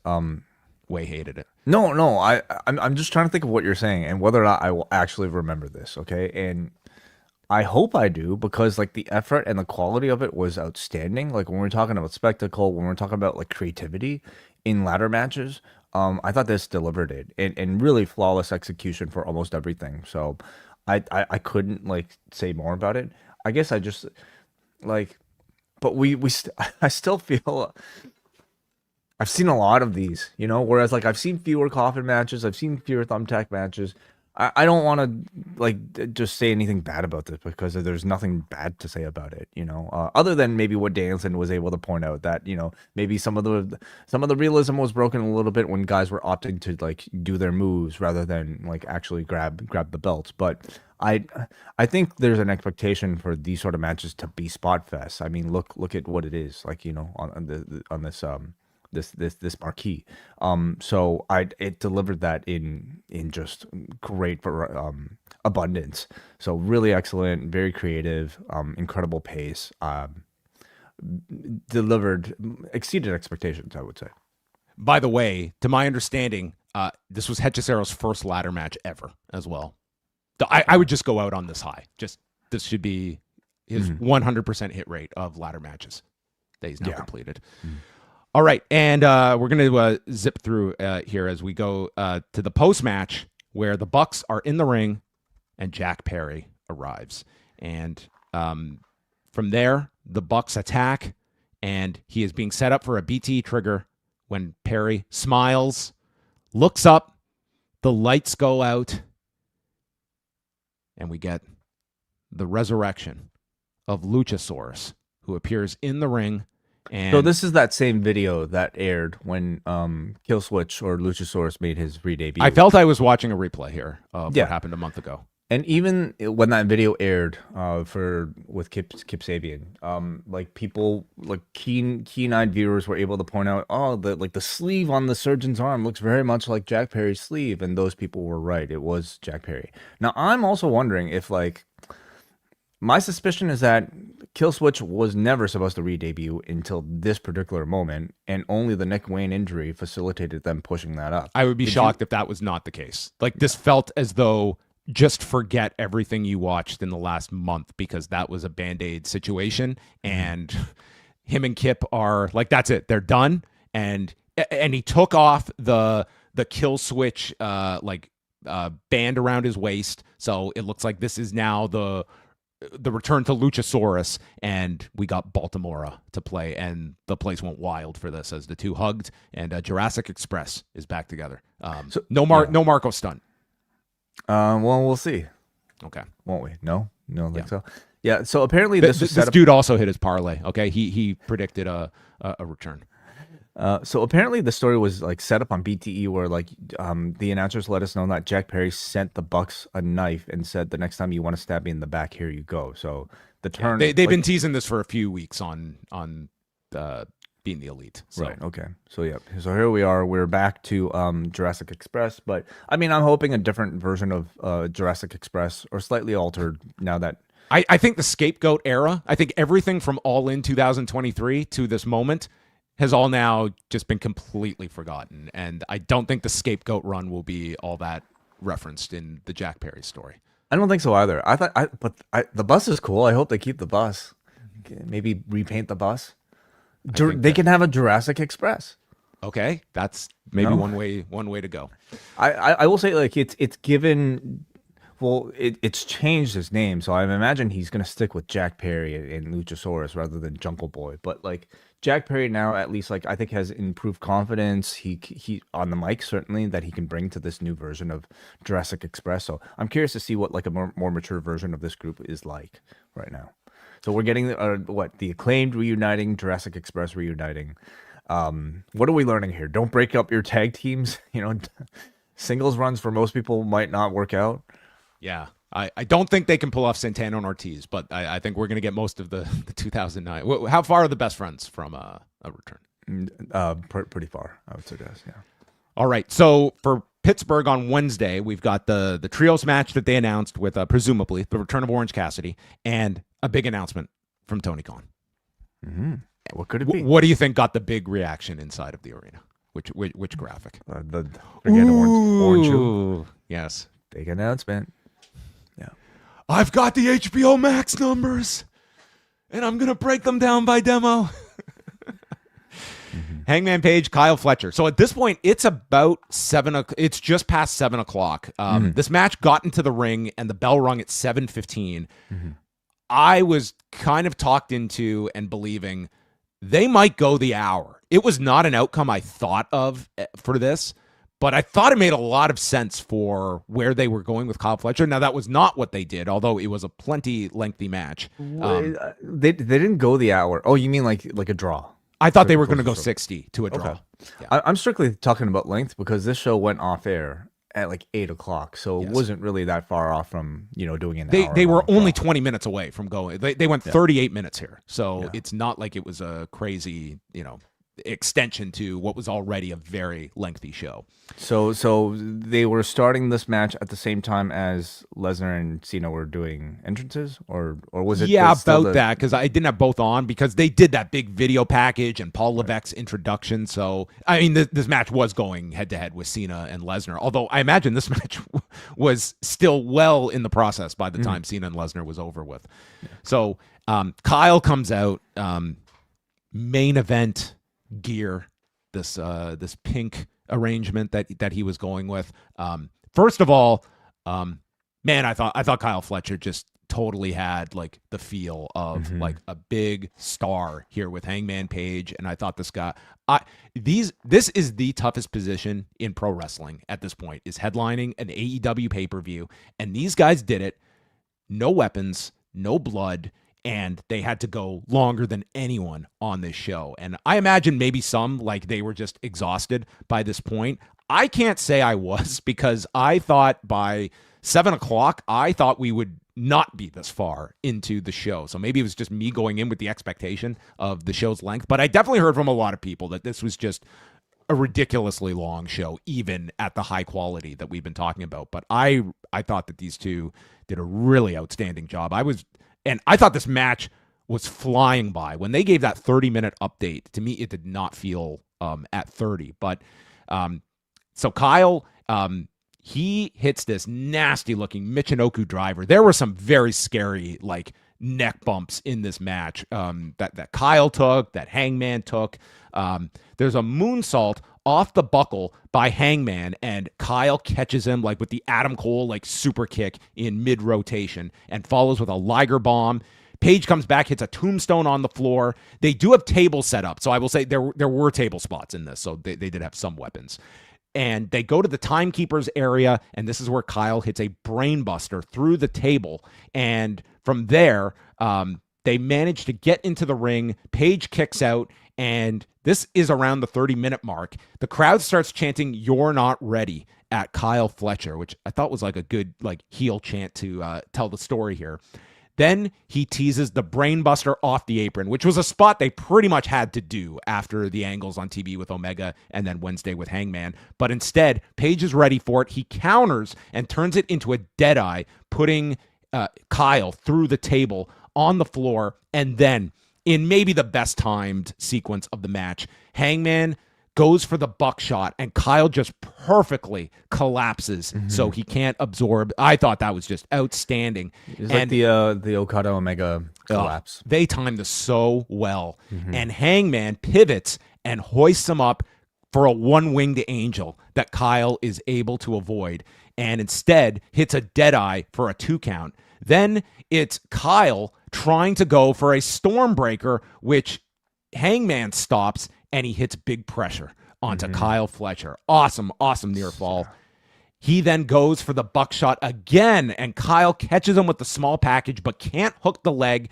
Page is out, and we get a brainbuster, which Page survives, and then finally a deadeye off the turnbuckle, and Page, on his third and final try, hits the buckshot to win in 38 minutes and 10 seconds in for what I want out of a main event and a big title match. I thought these guys knocked it out, and I love this match. I thought they did a really, really great job. There's several candidates of where you can put for match of the show, because there were some goddamn great matches on this show. But in terms of closing this show in a position like this, following what they had to do, I thought they did a really, really excellent job. Yeah, it was incredible. For me, match of the night was a toss-up between this match and the 3-way. I might just like give the slight edge to this one just because it's a main event and it followed so much more, and I thought it just really delivered, like, I think the epic tone that you want for an AEW pay-per-view. I thought, like, for going over 38 minutes here, every second I found engaging and worthwhile. And if we're talking about Kyle Fletcher as the focus of this show, or at least this match, maybe in the show overall, like, this was his biggest test to date. And like with all of his other tests, this man exceeded expectations and just killed it here. He's only the TNT champion right now, but like, if you put the championship on him tonight, I feel like the championship and the company would have still been in great hands. You know, he has not shown any weaknesses in his game whatsoever. And I just don't even think we've seen him reach his potential yet at 26. The only thing that is going to hold him back is the health and the demands of his particular style, you know, because look no further than like a Will Ospreay. The next stuff was like pretty I mean, you can't work this style with like numerous head drops and expect to have a long career. He's 26 now, but like, what's his body going to look like at 36? You know? yeah, it was the dead eye off the turnbuckle. Like if you watch how Kyle landed, it's like, man, there's not too many of those you want to. Like, granted, this is the main event. If you're going to do something crazy, I'd rather it be this than just a throwaway TV. But it's regardless. It's like your body does not decipher between a pay-per-view and a TV match, and it's that is well, on kind of TV they're doing this sort of stuff too. Anyway, all that said, the standard we expect of an AEW main event is that high though. So it's like you can understand why performers closing off this 5-hour show feel the need to take this sort of risk, because they know the audience is expecting them to outperform a tag match, a ladder match, a coffin match. And if they just had a regular match, I mean, would we be coming off of it saying, yeah, it was just a regular match? You know, it was the main event, but it didn't actually steal the show. That I'm sure, you know, would have been part of the criticism too. So the pressure is there, and they managed to live up to it. It had no gimmicks, but I mean, it had you know, a lot of network on Page, a lot of ring time, and a few tables, and just complete satisfaction. I think the speed on Fletcher's kicks is incredible. The acrobatics were outstanding. Great table breaks, and just crazy moves off the apron and the top rope. And man, Danielson was so excited on commentary, he basically lost his voice. So I listened to a bit of this, like very, very sparingly. Was there some issue going on with Taz on commentary? Like I saw some people that like so. just he was like it seemed like he was getting into a bad mood by the end. But okay. I don't know. I didn't hear. So in listening to Taz on commentary with Danielson, I really feel like Taz he's odd man out, it feels like. And this match also had Callis on too, so it's like you have a lot of people playing like analyst here, and they're kind of doing the same role. Taz certainly feels the most redundant when he's in there with Bryan Danielson. Like Taz's role with Shivani, for instance, is to play analyst because he's the guy with the most background in professional He's wrestling. The ex-wrestler. He's the expert. Danielson represents a fresher take, a more modern take, and in my opinion, a more like serious and analytical take on professional wrestling that just works better for this product. And so when he's the authority, I don't think Taz has that much to offer, and it's kind of obvious, you know, when the two of them are kind of comparing notes. And this is just me kind of reading into it. You can tell Taz is feeling a little bit annoyed and maybe insecure by it, to the point where like I think he's trying to point out like things wrong with Danielson's analysis, and they're kind of engaging in these like sort of like very minor like microaggressions on commentary, and that becomes a little bit uncomfortable. But the fact that Danielson did this entire broadcast, and Tony there was no Nigel on the show, right? He was on the tailgate. Okay. So it was Tony and Tony Schiavone and Taz switching out on the other chair. But the fact that Danielson did the entire show, I think clearly tells you that Tony Khan's preference is for Bryan Danielson to be in this analysis role. And long term, I guess I just don't know like what Taz's offering is, because beyond like the analytical wrestling side of things, he also offered like the jokey sort of like the kind of weird uncle type of vibe. And Danielson kind of Danielson is relatively dominant on the broadcast, and I think that's to the broadcast benefit. And his tone of broadcasting is so serious that there's just no room for like weird uncle talk, right? So Taz really has no like strong role on the commentary, in my opinion. Yeah, I'm interested to kind of hear that. Like I can understand that being, but like as long as you're going with a 3-man crew, you've got to make that work. It can't just be like steamrolling. Do you have to go with a three-man crew? And you're not held to anything, but they have so many broadcasters now, and I don't see them dropping any of them. So anyway, I thought this was a really great show, and in terms of like the best of the best, that main event, the ladder match, the coffin match, and the 3-way, I would put those 4 at the top of this show. And when you're getting 4 matches of that quality on a pay-per-view, I don't know how you can go anything but a big thumbs up on the show. And the next tier of matches, I think, like from your tables and tax match, and I thought it seems divisive, but I thought Cope and Christian with FTR worked, and I liked the angle afterward. Mercedes and Riho, I thought that was a very good match. I would say the only thing you're walking away from the pay-per-view disappointed in, I think the Eddie Kingston Big Bill match, that was a disappointing match. Sure. Yeah. And I hate to say it because I think we're all like big Eddie Kingston fans, but the standard is so high that when you're botching like an American in the finish, that's going to stick out like a sore thumb.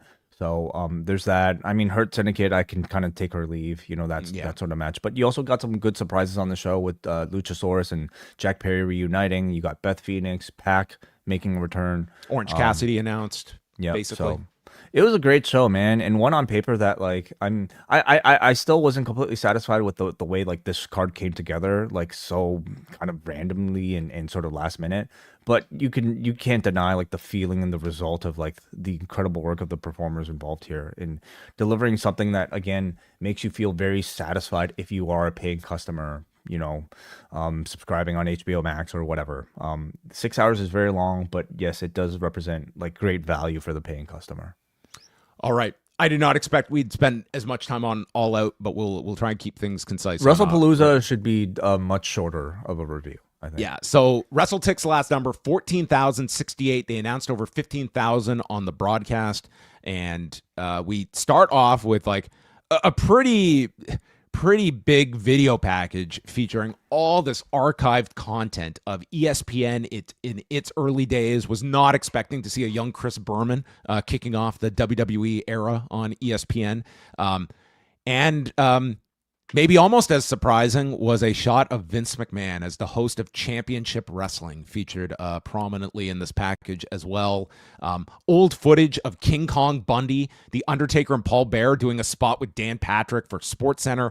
And then this theme, and this is all voiced by Paul Levesque, of the athlete crossovers over the years from Lawrence Taylor, Floyd Mayweather, Rodman missing the Bulls practice in '98, Angle winning the gold medal, and then a shot at the end of Canelo Crawford, which I feel that one was a little bit just forced into this video package. Didn't exactly follow the theme, but hey.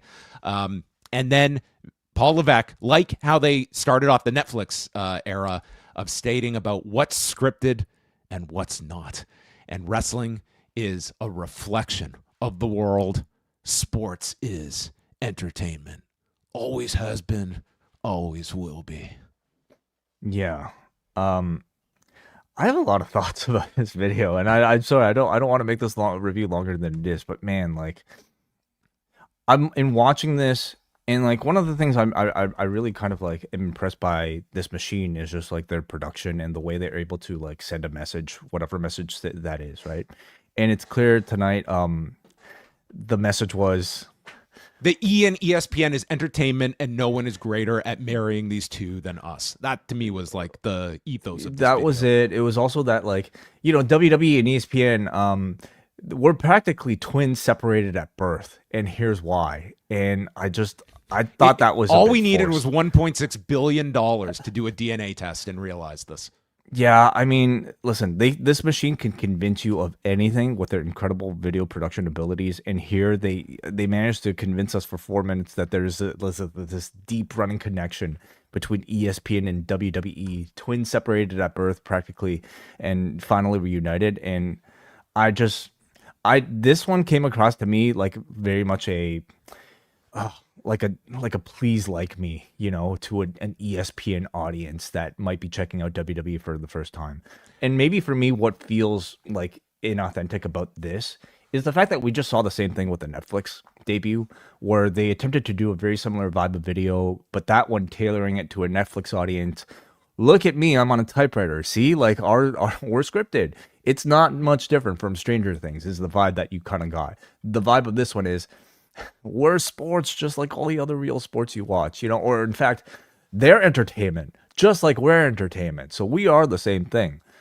Like as an editor, I'm impressed at like the messaging here, but as a viewer, I'm just starting to kind of get sick of like all the self-congratulating and just I find it so obnoxious and so corporate.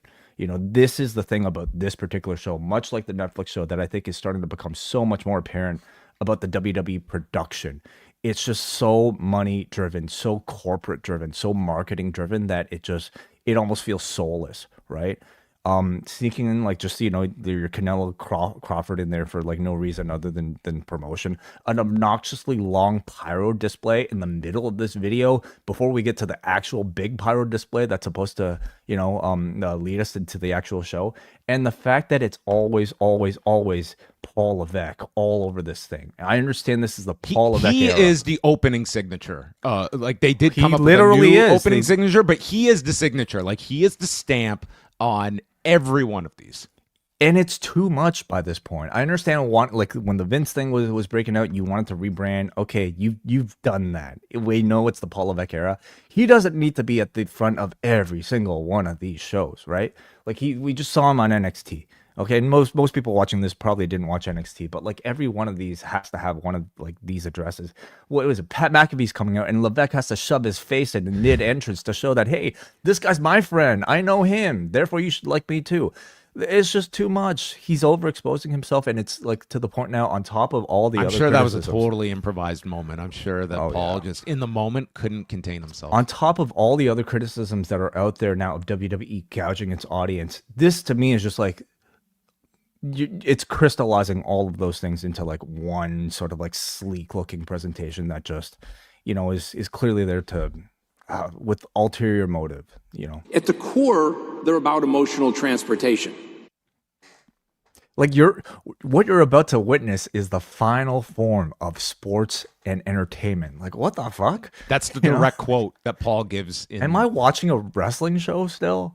the final form of sports and entertainment. Now this amoeba, it has fully formed and found its true north. It is WWE on ESPN. Maybe it's just so jarring because I'm coming from the show that's just wrestling, Like I'm coming from Page versus Fletcher, which is like about as like strong of a pure wrestling match as you can get. And this represents just like a branding opportunity for AEW to just say like, we're not with all this like bullshit fluff. Like we are wrestling, Anyway, it just really stood out to me.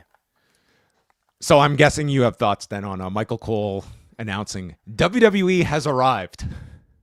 We're finally here, Way. We made it. We made it to the enhanced ESPN app, to 30% of the cable audience, and I saw plenty of comments of people that were, as expected, not too jazzed about the hoops they had to go through. I don't know what the full extent of this was, but there was definitely those that were not crazy about what they discovered on Saturday when they went to watch this show. $30 after this, yes. Mm-hmm. Just sign up. So Michael Cole's with Wade Barrett, and then Pat McAfee pulls up with Tyrese Halliburton, who I thought Halliburton was going to have more of a role. They kind of played this up on the Pat McAfee show this week, like he was going to be like some kind of figure. He was just there to watch the show. He was in the front row. That was it. Cole treats this like, wait, did you know about this? We all knew Pat McAfee was on this show. It was like basic deduction he was calling this show, and they treated this like it was this shocking surprise. I'm almost expecting that I'm going to have to hear interviews 6 months from now on how Pat McAfee fooled everybody that he was going to be on this show, that nobody knew Pat McAfee would be on the show in Indianapolis. Oh, shocker, yeah. Well, they're not expecting us to I guess watch his podcast, I suppose. But yeah, he didn't make it to the end of this show. Did you? He did not. He left. He left after before the Punk match, I believe. Okay, that was kind of he's a very busy man. Probably had to drive home or fly home, and he's not going to stick around. Though. He's in Indianapolis. Does he live there, or is he just yeah? He's based in Indianapolis. That's where he does the show. Where he does the show. Oh, yeah. Well, he's just not going to stick around. Well, maybe he looked at the rundown. He knew he'd definitely have time for the opener. It's Brock Lesnar and John Cena, and Brock comes out. The most we saw here was a fan facing the hard camera that had a sign prominently displayed for this match that read, "He shouldn't be here, and we all know why." Oh, yes. That did not deter. Cena comes out with a swarm of kids, and he explained to each and every one of them that sometimes we have bad days, and they were all forgiving of John Cena. I'd love to know what a heel Cena version of this would be like. I think it'd be like Cena coming out with these kids and then telling each and every one of them, "You're not being paid for this." Sure. And the shirts come at a cost. The margins are going to be rooted here. And if you don't take part in this, you know what you're going to be suffering from. And everybody suffers from FOMO. Okay, so that was the ultimatum. Alicia Taylor introduces Cena, and then following on their interaction on Friday, it's Paul Heyman who appears in Lesnar's corner to introduce Brock, and thus putting Heyman and Lesnar back together. Hold on. So I didn't see Lesnar ringside with Brock, and he wasn't around in the post match. Sorry, yeah. Heyman wasn't ringside for the match, and he wasn't there in the post match. So was this simply for the introduction, or is it a permanent, attachment? I don't think this was done just for the sake of the moment. I think that you're going to have Heyman, and what is the attachment with Lesnar vis-a-vis the Vision, and I mean, this resulted in Heyman being out for 3 of the 5 matches on this card, between the tag that would follow this and then the mixed tag later on. So and that's getting to Don Callis territory. Without having to do commentary. Yeah. So Lesnar just swarms Cena, and I mean, he puts this body grip onto Cena that he's got to fight through. Michael Cole, our historian, informing us that before it was the AA, it was the FU as a take on the F5. Lesnar would start to hit his Germans, and then it's Cena that finally drops him after multiple shoulder blocks, hits an AA, Lesnar's right up, then a second AA, then a third AA, Lesnar finally kicks out, and then we get our second 5-knuckle shuffle of the day, or at least an attempt at one, because Cena walks right into the first of, I think, 7 F5s, and then he hits a total of 3 of them, and we get a shot of a very concerned-looking set of children at the subsequent fall of John Cena. Then another F5, then another F5. I think it was actually 5 in total that he hit, and boom, it was 6. I counted 6 and then 1 in the post match. Oh, the post match. Okay, so it was 7. So he wins after all these F5s, and man, these shots they found of these poor kids. There was literally children crying from their first John Cena squash match experience, as these were mere thoughts in their parents' minds in 2014 when he was murdered by the same guy. And Cole just explains, Brock destroys, and I mean destroys, John Cena. And that was it. The match went all of 8 minutes and 48 seconds. And if you had the over, 0 for 1 is One Wai Ting. And yes, we will do a report card at the end. I will say I ran into multiple people. I met a lot of listeners, multiple people complimenting the game that I introduced on Friday. So I was impressed that people had even caught the show from Friday by the time Saturday hit. But it seemed like it was a big hit. I loved it. So the match, I mean, I feel like this was the expected outcome, right? Like you're not going to have Brock Lesnar come back just to lose his first match back, right? No. So this was very much replicating the effect of SummerSlam 2014 in that it was a match that was complete dominance from Brock Lesnar, meant to give him a strong level of credibility from John Cena, who in this case is an outgoing John Cena. The major difference in that match to now is obviously it's 12 years removed, and you're talking about a John Cena whose body is a lot more suited for making movies than pro wrestling. So I guess I did have a question of how many suplexes in Suplex City he was willing to take. The answer is 2. He took a total of 2 suplexes, but he replaced that by, they provided us with F5 City because, I just have to assume taking F5 is probably a bit easier with the front bump than just, like multiple German suplexes on the back of your head. So it worked, like clearly look at the shots of these kids crying in the crowd. I mean, it created the exact effect of that match that I think you'd want. In terms of like long-term booking, like Cena can afford to lose this one. He's a babyface, right? Like he's an outgoing babyface, and this could start some form of comeback story. I think this guarantees a rematch that we're going to get. I mean, there's an argument that like this could be the retirement match. Like this should be the last match. Is like Cena trying one more time. There's not really many more matches for him to have this rematch for, and with the loss, No, he's got Australia, he's got Survivor Series, he's got the retirement match. Like that's a guaranteed 3. And then you've got the. But let's talk about overall effect though. Again, like if Brock is your guy for the next year that you're going to be promoting for your big shows, well, what sense does it make for Cena to get his win back from Lesnar? I think at least you do the rematch. I don't know how much Lesnar is coming back to be like the major. Like certainly he's coming back for a big role, but I don't know if I would be just basing everything around. Not everything, but Brock. You still want him protected enough so that he can headline a show here and there, right? Well, it depends. So, like you could also do the rematch, and it's a much more competitive match, and Cena still comes up short, and this guy has his number. Boy, are people going to be mad if like 2 of Cena's last matches are Brock Lesnar, and the last one is Brock Lesnar. Yeah. But I possible. still wouldn't do Brock as the last match, but I think you have to do a rematch out of this. Maybe this is Survivor Series. Maybe this is something else. I'd much rather, if Cena's losing the retirement, I would do it for someone that you're going to get a lot more out of than Lesnar. Yeah, Lesnar at this point, like, could he be the one to break Taker's streak and retire Cena? Yeah, I mean, of course. Lesnar continued the attack after and took out referee Dan Engler, and Cena just staggers to the back and gets a thank you Cena chant on the way out. And that was this was the least thing of either show that resembled like a traditional match. This was just a pretty much finisher, boom, boom, boom, win. Like this was just like your Brock Lesnar video game formula with a John Cena video game formula done in under 9 minutes. Yeah. It was a version of 2014 SummerSlam. And they're playing the greatest hits. This was, I guess, one of them. Yeah. So this is not going to be the headline coming out of either of these shows, but there's few things that just catch me. I need to talk about this next set of commercials leading to this ad integration that we're about to get. We're speaking about this corporate, like... Oh. This was gross.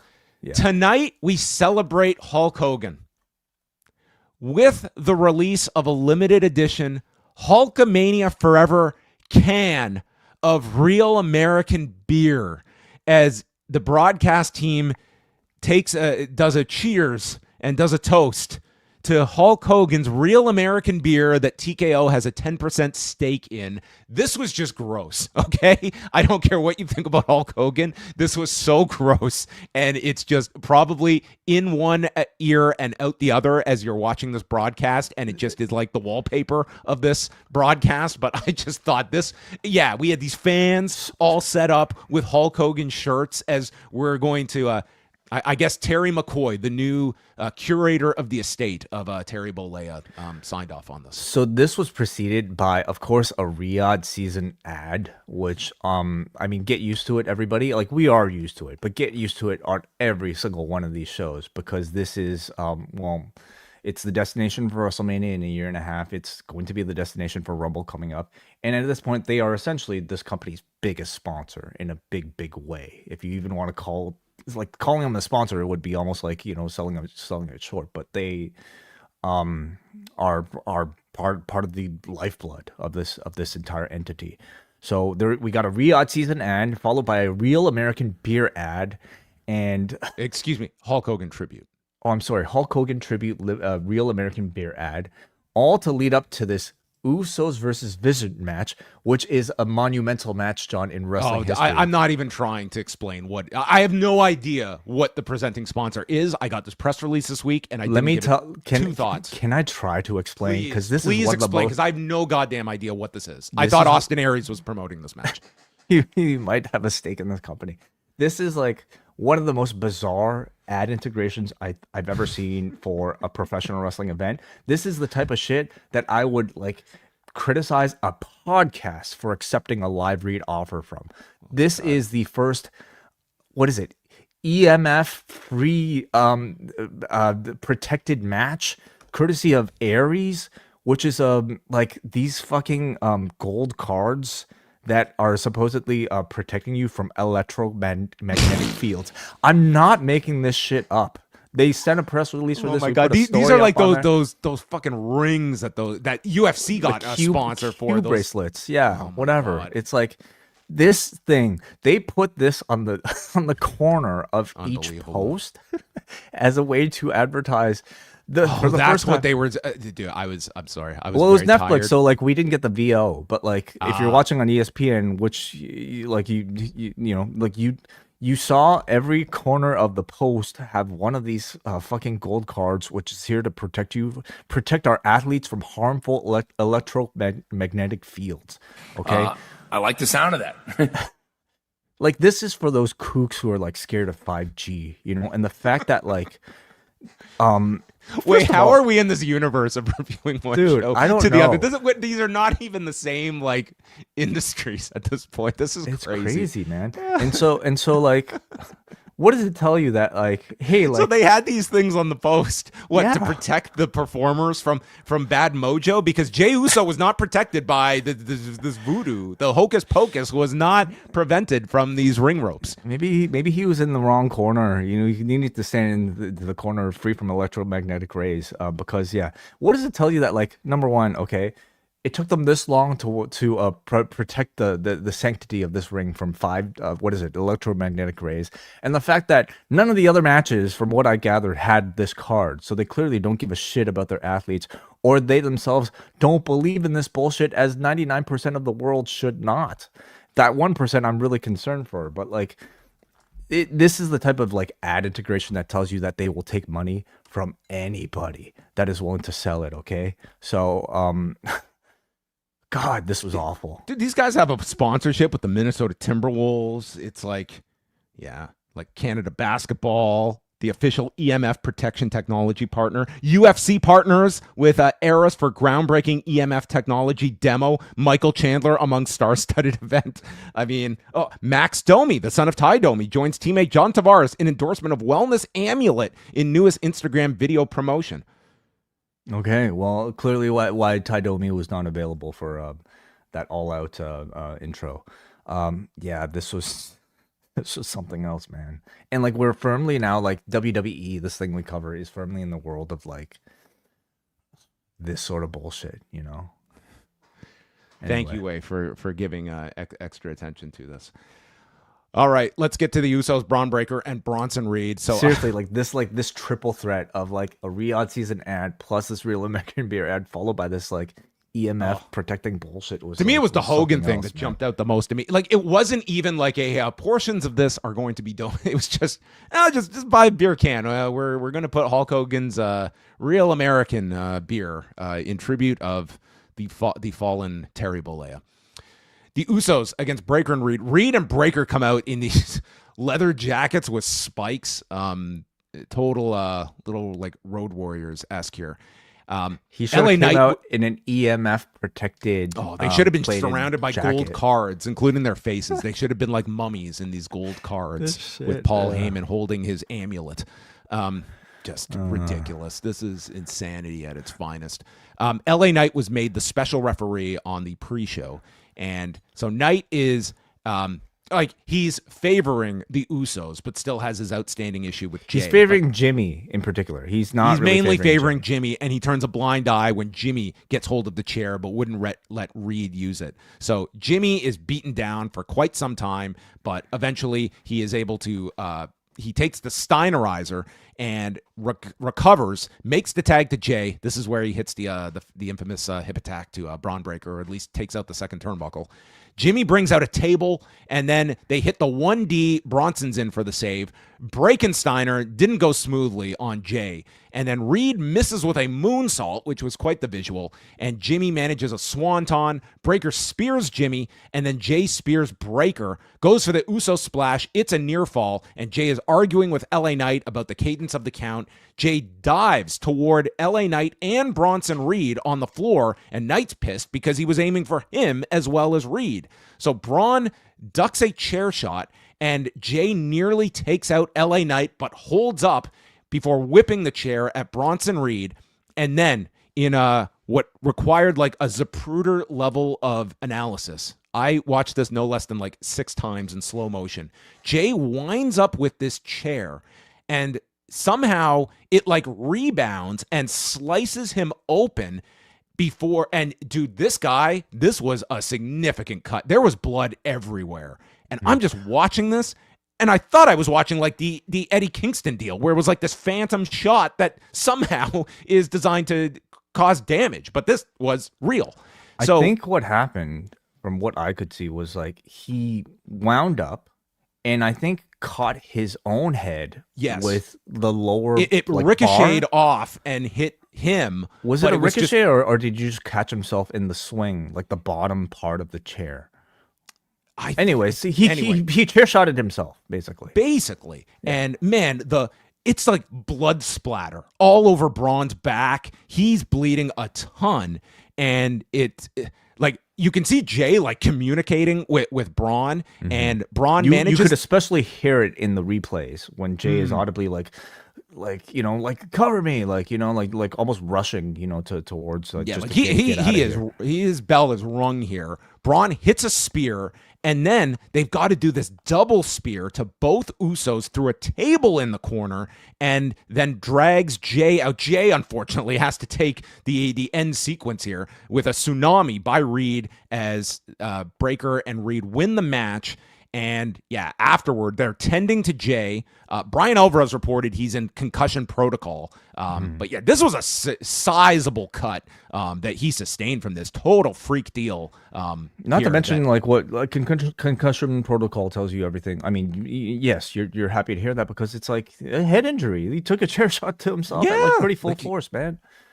So crazy, yeah. I thought most of this was like a pretty standard tag team match, Honestly, there's nothing that special to me about the Usos teaming up at this point. Like, it's not like in ring. I think they represent that much. Like that's special. I didn't really feel it here. The reunion was secondary to like the Jey Uso LA Knight dynamic. Like LA Knight became kind of like the focal point of the match, more so than anything. But we'll see what the extent of this is for Jay, because if you're in concussion protocol, it's like you're on that timetable, and it's not going to have an immediate like. He'll be ready by Monday. He'll be ready in a week or two. You just don't know when it comes to something like this. But. Yeah, and yeah, there clearly to me looked to be some panic after Jay fucked himself up and busted him open, and therefore I wondered that if that affected maybe like the rush towards the finish, but they did. They went to the finish pretty quick after this. They crammed all their spots in, including of course the Slim Jim table, which I'm sure is written in a contract that had to be broken in this match. So you can't cancel the match after potential concussion. No, head trauma ain't getting in the way. But I mean, this was quite the indictment of the Aries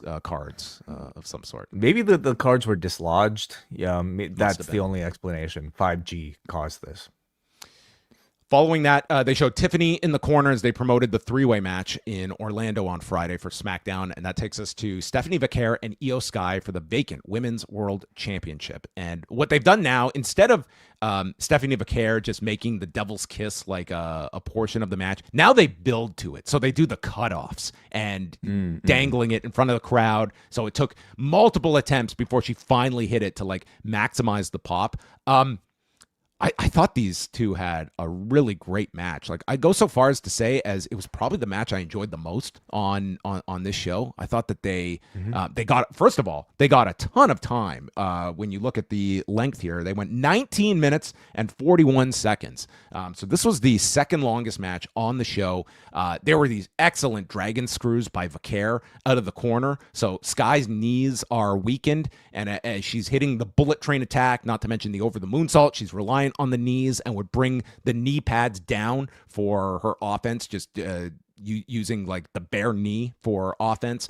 Finally, Stephanie hits the Devil's Kiss and an SVB, but Sky survives. She comes back, one woman Spanish fly off the top, but in doing so, injures the knee from the earlier dragon screws. This is when the knee pads are pulled down. She hits the bullet train attack, a running knee strike, and then over the moonsault, misses, landing on her exposed knees. That I thought was a nice added touch here. And Vaquer wins with this excellent looking spiral tap. I mean, this was a spectacular end sequence, and Vaquer wins the title, and the two had the mutual respect, bowing to one another, hugging, and you got Vaquer celebrating with her father, who was in the front row. But I thought they really delivered on this match. I thought, honestly, I enjoyed this the most of the 5 matches. Great match. When we're talking about belt-to-belt action and just in-ring quality, this was by far the best match of the night. I mean, I thought they did a great job telling the EO knee injury story as a way to protect her in the loss.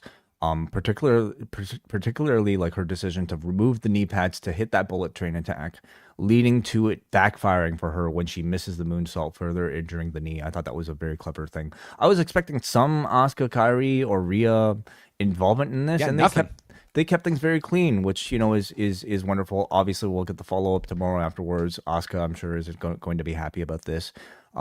Like that's the story. It's like you could have had our help, and you decided to go it alone, and you failed.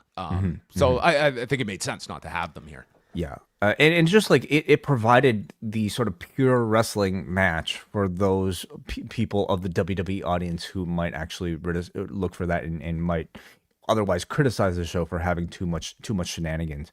So Vakira is champion. She's going to presumably wrestle more often, I hope, on TV. And I think she's ready for, certainly in ring.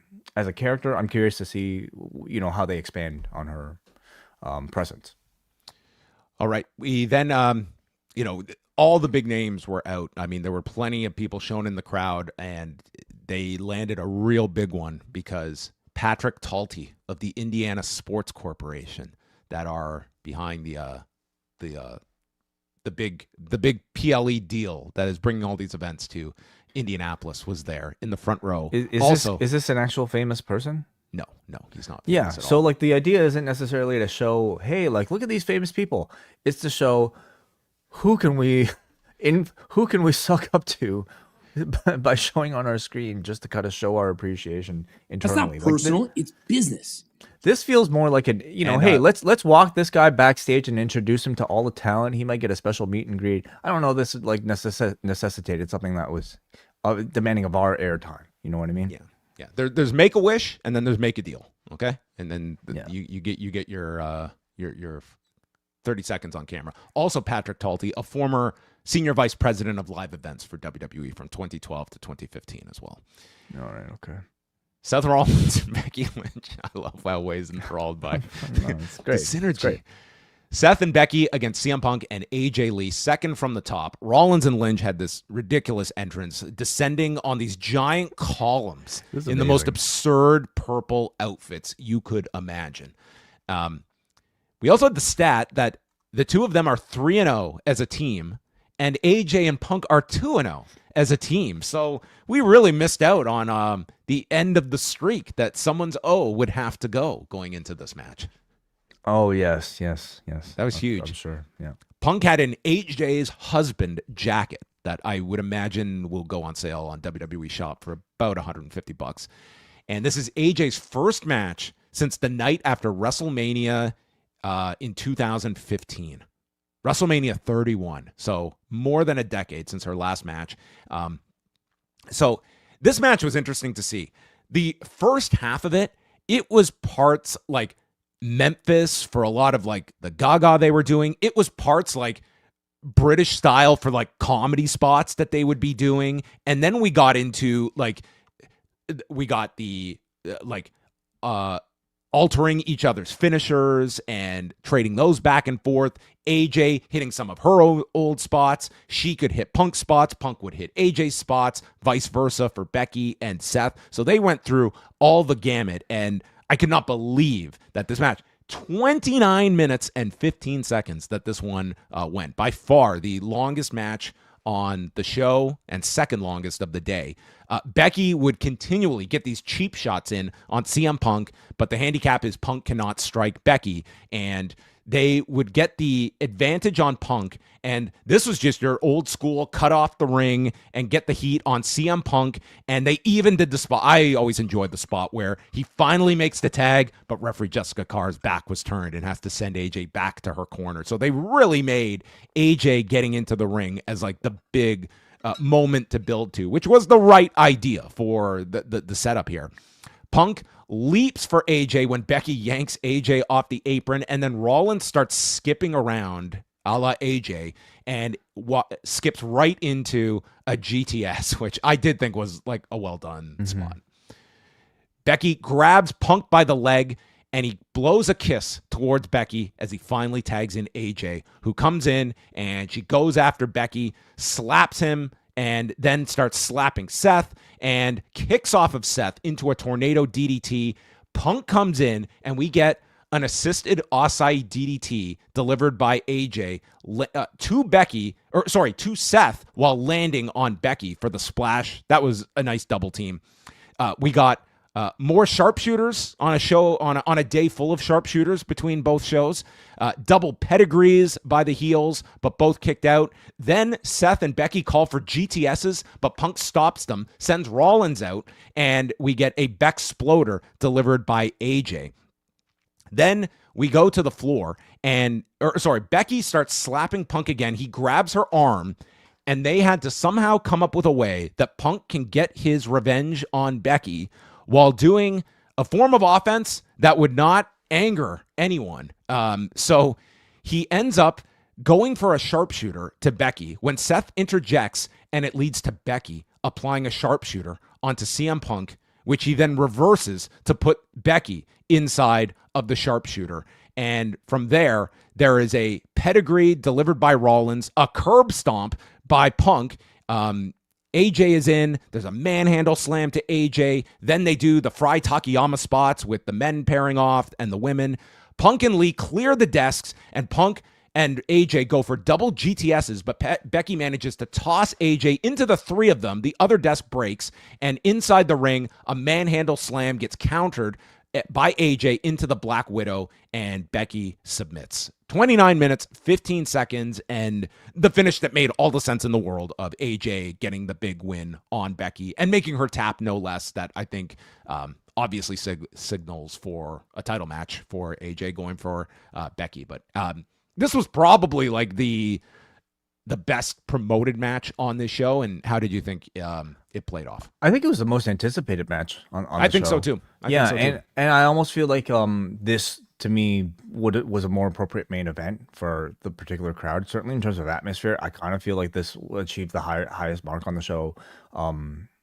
More than at least rivaling Cena and Brock. But like, if you're gonna do Cena and Brock in the first match, I feel like this would have been a more appropriate final match to close the show. How about this? We got from Cage Match. Vicaire and EO got the highest rating on Cage Match. Yep. This got a 6.45 rating on Cage Match. The main event, 6.46. So there's literally a difference of 0.01. Yeah.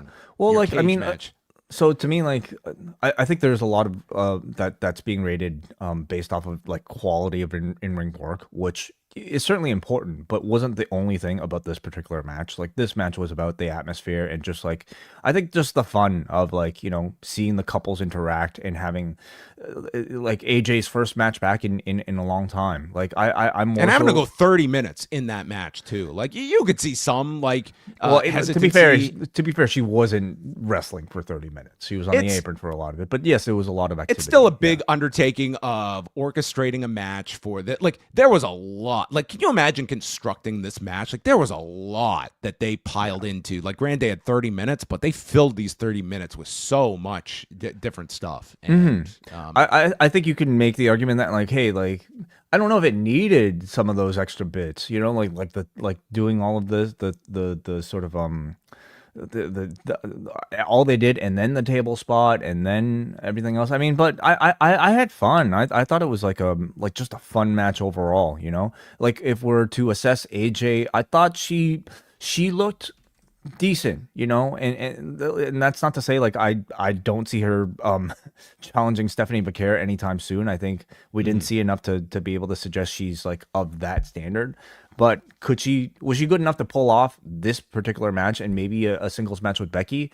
I think so. I feel confident enough in saying that. So, and of course her personality and her connection to the crowd are the biggest things, and those shine through really well. The slaps though looked pretty bad. Like the sort of Bart Simpson crazy wind-up slaps that she was doing to both Rollins and Becky. I don't know if you remember. I feel like that needs to go. That was pretty comical. I seem to have like more noticed like some of the punches. I had that same thought. Like, again, like this was not like flawless, but I think for what they were going for, I mean, it was more so important that you had a desire to see this rematch afterwards with Becky, and like the audience was certainly like seemed to gauge for a lot of this. Like they tailored this with a lot of the spots that you knew were going to get those reactions, and they heavily relied on that. And you know, you had Seth and Becky were, I thought, really, really excellent in. They're so much fun to watch. You can tell they're having the time of their lives. Like they've worked really well in this program, and I think they're not the ones that are getting all the credit, but they should receive a significant amount of it, because they have kind of like Becky and the stuff with Punk, like it's been able to like generate that interest, like that you felt compelled to like do the sharpshooter spot, for instance, in this with Punk. And then, you know, Hunter promised surprises, and we got Mark Calloway coming out to American Badass, and what a segment this was. He pulls up. And Nick Khan had been out there in his usual seat for the whole show. And Stephanie McMahon has just popped up out of nowhere. She was like Shad Khan at All Out. And she's in the front row. And she's just applauding and applauding and applauding. And Mark Calloway, it's like the lounge singer doing crowd work here, says, hey, is that seat taken? I saw you at the fight last week, Stephanie. And now here you are this week. And... you following me? It is so bizarre, like seeing like podcast Undertaker on a WWE show. You know, I still expect him, like, if not talking like the Dead Man, at least talking like, what is it, like American Badass. And this was like full on like podcaster, very casual. I thought he was going to do an ad read before he got to the reveal of what this was for, but yeah, we got to mention our once again the Crawford fight. Yes, it happened last weekend, still available on Netflix. And then he proceeds to tell Stephanie she is the first member of next year's Hall of Fame class. And guess what, Way? Paul Levesque would state, she had no idea this was going to happen. This was a surprise. There is no company in the world, and believe me, a lot of wrestling companies would be candidates for this, but there's no company that love their surprises, and how nobody knew. So, there you go. Stephanie McMahon going in next year. Maybe I'll save this for the prediction game in April of 2026. Oh, well, I'll have to do it many weeks out. What would be the percentage chance of Vince McMahon inducting Stephanie McMahon? Over or under 10%? So, if not for the existence of Paul Levesque, who I think is almost a shoo-in, you know, to play that role. I see the opposite, because much like it wasn't Stephanie inducting Paul, I almost wonder if they will avoid doing that the same way. But it's because Levesque has so many other people that are directly attached to his career. I don't see the same amount of options for Stephanie other than Paul Levesque. You know, well, I would say like that's where Vince comes in. I just don't see them touching that. I mean, he's still a real hot, like, you know, lightning rod, and more importantly, in that setting way at the like, I think there would be, I don't know. It's possible. Yeah, certainly. Like a lot can change in the temperature of the room between now and then. So yes, it's certainly a possibility. How about are we starting the trend of like the executive wing are just going to start headlining these Hall of Fame inductions? Like is Nick Khan going to go in Saudi Arabia? Well, this is different. I mean, Stephanie has had a much, you know, more notable on-screen history, right? So we argue we mention this every time they announce a WWE Hall of Fame inductee about like what exactly does being worthy of it mean? All it means is you have to be a big enough name for them to promote. I don't care about that at all. Show. You personally, are you interested in a 30-minute Stephanie McMahon speech? That's the criteria. Okay, I personally am. She's a big enough name that I think has had an extensive enough career. And I just think, like, for everything, she might represent, like, even attached to Vince McMahon. I'm very curious to see what mentions she makes of her father here. Well, if you thought Paul Levesque, like, he had to navigate Vince McMahon, there's no avoiding it in that speech. Absolutely. Like, and quite frankly, what was the reaction? It was like people, like, responded. Well, she talked about her father on her She talks about her on her podcast with Roman Reigns, almost just kind of casually joking about it, right? Like, so I at this point, maybe she'll end the speech with "Thank you, Vince." Everyone will chant. I certainly don't expect them to dance around it with so much sensitivity anymore. But like she just even the Vince aside, like she's had a career. Her life has been attached to this company. So like, you know, I'm curious to hear what she has to talk about. I'm curious if she mentions much of her experience as you know, writer, you know, for the shows and just everything else to do with the company. But if we're talking about like a fit for the WWE Hall of Fame, of course she fits in. She's a perfect person to headline one of these shows. And then the main event of Cody Rhodes, Drew McIntyre, undisputed WWE Championship. Wade Barrett explains both men were former punchlines in this industry. They had to leave WWE and enter into obscurity and then climb the mountain from the very bottom. Enter into obscurity? Yes. Oh, that's awesome. Yeah. So obscurity, elite wrestling. That means Evolve. That means Impact. And I guess, yeah. That means the Tokyo Dome. That means the Sears Center. That means many of things. Yeah. Gotcha. Obscurity. Okay. I barely could keep up with Cody Rhodes from like 2019 to 2022. It was so hard to try and track down his matches on like some illegal stream. So Rhodes' knee buckles early on, and what a match we have to review, where Cody Rhodes, who I don't know if he made any visits to Syracuse, New York recently, had to sell the head trauma that he was going into this match with. I was expecting him to have to take many blows to the head, and maybe he will take an enziguri on the next TV and collapse at the end of the show, like another top babyface in 1995. So he goes for a Cody cutter, and his knee buckles, and he's wobbly on his feet as they cite the injury from 5 weeks ago. I loved how they clearly could not say he's got a concussion, because that would just make us look like callous that he's cleared to wrestle with a concussion. But that was the story of the match. The man has post-concussive syndrome and then got booted in the head by Drew on SmackDown Friday. Yeah, I mean, but they couldn't say this. They just had to say his injury and his schedule, all the media he's been doing. I don't know how much media you would have to do to have vertigo in the middle of the ring. That's a lot of promo time. I mean, you're doing a lot of traveling. Bright lights, I feel like probably aren't good for all that. Yeah, and no golden cards around the ring either to help him get through. Yeah. So he takes an inverted Alabama slam onto the steps, and Cody tries to fight back and manages a Cody cutter. Drew stops the crossroads, and he hits a white noise off the turnbuckle. The Claymore is blocked into a powerbomb. Then Cody sidesteps another Claymore, applying the figure four, which Drew manages out of, ripping off the turnbuckle pad and tossing it away as referee Ryan Tran can't reapply it. And it leads to a schoolboy where Tran has gone to the floor and he's late coming back to cover. So it's Drew had the pin, but the referee was on the floor because of Drew's own doing, throwing the turnbuckle pad away. So Wade is complaining about the count being late. Drew then runs into the exposed buckle, takes the crossroads, but kicks out. Comes back with a big tope con hero, which is quite the move for someone like the size of Drew hitting. And he goes for another Claymore. Cody kneels by the desk, and he's in the same position as he was on TV 5 weeks ago. And Drew is being warned by the referee not to do it, and he takes too long as he goes for the seated Claymore. Cody gets out of the way, and Drew's leg shatters through the desk, and the man is he sells it like he's broken his leg.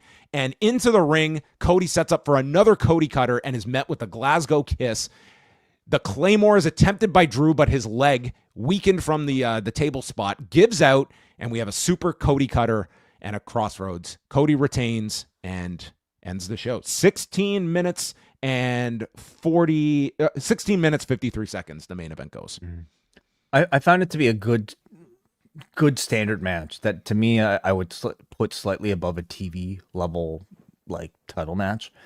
I think Cody works a style that is best when it's supporting a really well told story with a big match feel. And this, because it had such little time to actually promote itself on TV, just didn't feel that way at all. It was the third most interesting match on this. I would say fourth, underneath EO versus Vicaire, in terms of interest on the show.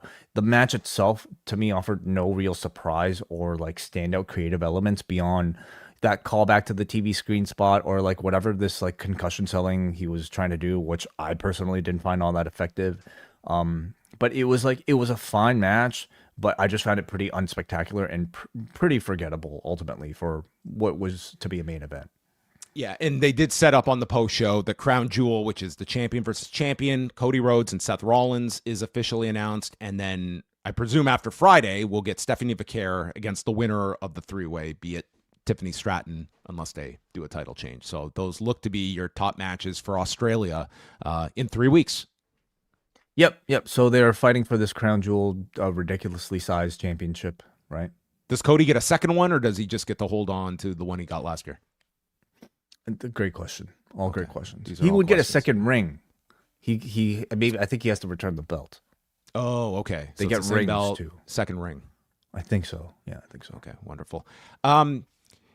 This more so than just the match quality, like as a launch on ESPN, how did you think that this fared? Because I would say as a PLE, like it just, I don't know, like to me, it is not even a debate of the superior show on Saturday. I don't think you even have to contrast that. But for the purposes of launching on ESPN, I think a lot of this, quite frankly, comes down to your user experience on the ESPN app. That is a big caveat, John, because you and I watch this on Netflix. We're not getting the full ESPN experience where people have to sit through ads, and like some people had to sit through ads. Some people didn't have to. I don't know what the full experience was. I had no ad interruption. I just watched a straight feed like I always do on Netflix, and there was nothing different than your average PLE stream. We also didn't have to go through the hurdles of like signing up for this thing and like, shelling out $30 to sign up for the thing. So that's going to have more of an impact on people's review of this show, more so than any of the matches or the quality is like, what was your user experience like? And that might differ between people.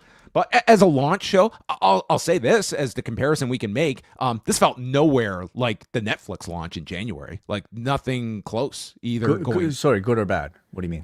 I didn't think this was anywhere. It didn't feel anywhere as big as the Netflix launch. Now, I will say they promoted the hell out of this show as expected on ESPN this week. They had their talent on everything. So I can't say the promotion lacked. But in terms of just a big statement show, like it just felt like it was a show. Like your big news coming out of the show was what? Stephanie McMahon in the Hall of Fame. There wasn't a lot of big news on coming out of the show, whereas I thought there was a lot of it coming out from All Out. In contrast, highlight to me was the women's title match. The mixed tag. I thought if you came in and that was the match you were anticipating the most, I think you came away pretty satisfied.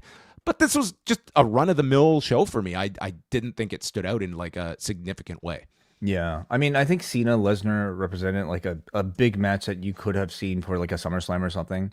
But I don't know. By the time it ended, I just felt it was like somewhat kind of expected and somewhat typical and not necessarily like as big feeling. I felt like they were making attempts to dress this thing up to feel like it was a big show.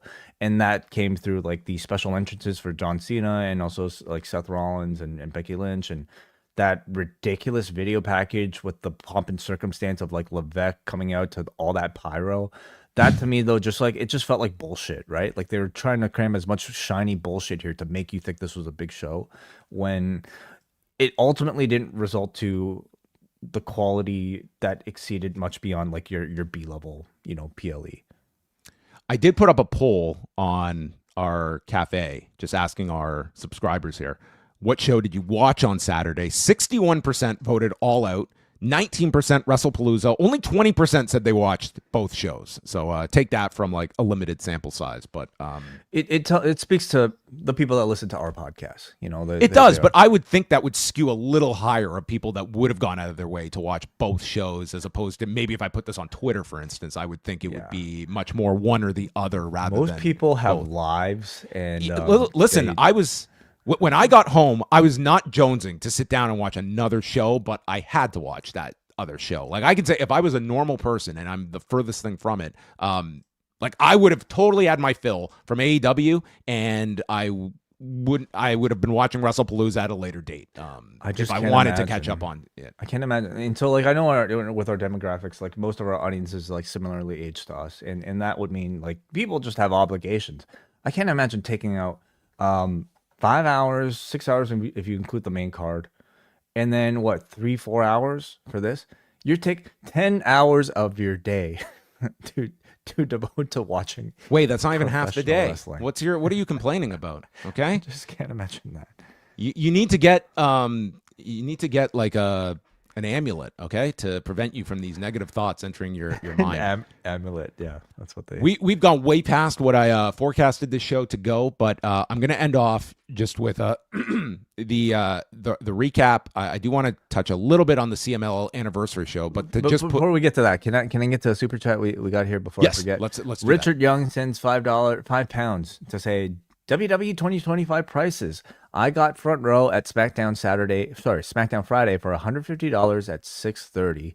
Others paid way more. Feels unfair. Waiting late seems best. Your opinions? Thanks. So he's saying he waited until right before showtime and he got a relatively cheap seat at $150 front row. Yeah, that's very cheap. $150 front row, and he's asking if that's fair. Yeah, everything's fair if you can get a great price. I mean, there's no fair or unfair when it comes to this. But this is always going to be market dependent, and it's always going to be show dependent. I mean, a SmackDown in Toledo, Ohio, all due respect to Toledo, I'm sure there was going to be a better opportunity to score a ticket late for a reasonable price than for this Indianapolis show on Saturday night. But I would think like the more savvier ticket buyers, they are waiting till the end in the hopes that they'll score a last minute deal when people want to unload tickets. But yeah. Davey Portman is a pro at doing that. You know, he really knows. But I'll say, like, you get to a point where you don't want to take those risks, especially if you're going with family, if you're going with friends, and you're trying to get seats that are like all together. Like if you're going by yourself or like with other friends that like, you know, like you're taking Stephanie a chance. McMahon wasn't scoring a last minute ticket to like she wanted to get her tickets months ago with the presale code. But you know, you're ultimately taking a risk, right? So I mean that to me is just like sort of scalper culture that I just don't know if it's ever going to change. It's fine. Just going back to our game, Wade did predict that the Page-Kyle match would be the longest match of either show, which you were correct at over 38 minutes. The over-under for Cena and Lesnar, Wade did take the over, and they did go under. What time the All Out broadcast fades to black? Going by the Fight TV runtime, it was 7:58 p.m. and you would guess 7:41 p.m. So not that far off, only 17 minutes. I went past 8, so I went over by Price is Right rules. Wade did win that.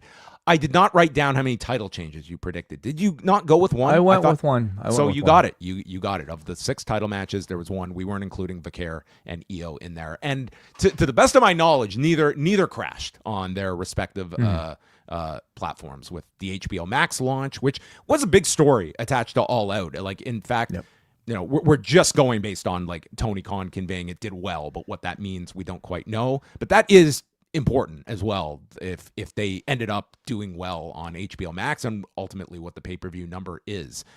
Davey asked a great question just about like the potential of going to afternoons, and it was, you know, he was asked a similar question earlier, and like he wasn't as definitive as I found him to be in Davey's answer, where it seemed to be something that I like, especially if he had just gotten news that maybe HBO Max did really well. I could certainly see them being a lot more open to this. It's just, this is our permanent move, which will beg the question if WWE finds afternoons to be a relatively amiable time for people as well. So yeah, I'm very curious to know about like the West Coast performance, because like I think 2 o'clock or 3 o'clock on an afternoon on the East Coast is fine, of course, but and like, the UK as well, where it's now in prime time. It's great for the UK. It's great, but for the West Coast, it's very early. It's a noon start. It's an 11 a.m. start if you're talking about this tailgate thing, right? So that's really early for most people. Is that taking a chunk out of like, you know, their buys that you're making up for with the UK, or is it all a wash? And if that's the case, I mean, is 2 o'clock better, especially for these like 5-hour shows?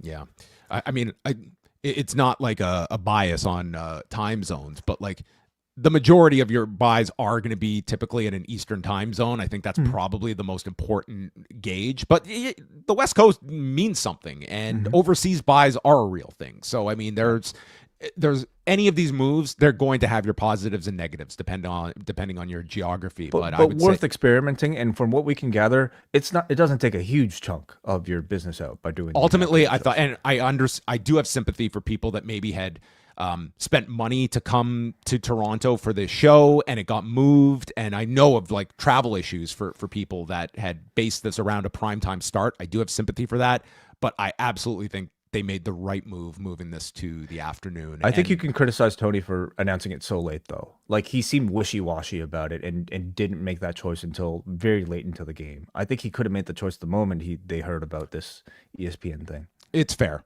But yeah, we will see. As of now, Wrestle Dream is a evening show, but as of now as well, there's no other competing show that same day. I'm not going to go through the whole CMLL anniversary card. I will say this, that there were we had Felino and Ray Bucanero in a hair versus hair match that ended in a double DQ as both kicked each other in the balls. And because of this in Lucha rules, when it's a draw, both men had to have their head shaved. And if you want to complain about like hair stipulations not being lived up to, I mean, they shaved these guys bald. Okay. They had the razor out, and both ended up losing their hair, which are, significant guys. Match was not all that appealing. It was really the stip that was built around it. I would imagine most that were sampling this, whether it be on Triller or on CMLL's YouTube, were here for the Mystico MJF match. And this delivered in droves. Yes, I could. If you ever do get the MJF memoir, I'm sure this is going to rank very high in his career. I mean, the guy is in his element in Arena Mexico. John Cruz is a really great second for MJF, and the heat was amazing. Mystico is hands down the top babyface performer in the industry, and the love that they had for this man who was busted open. Like, they do not do blood all that often in these settings, and Mystico bled an immense amount. There was a shot of him after he was posted. I think he bladed himself twice. He is just leaking blood onto the floor.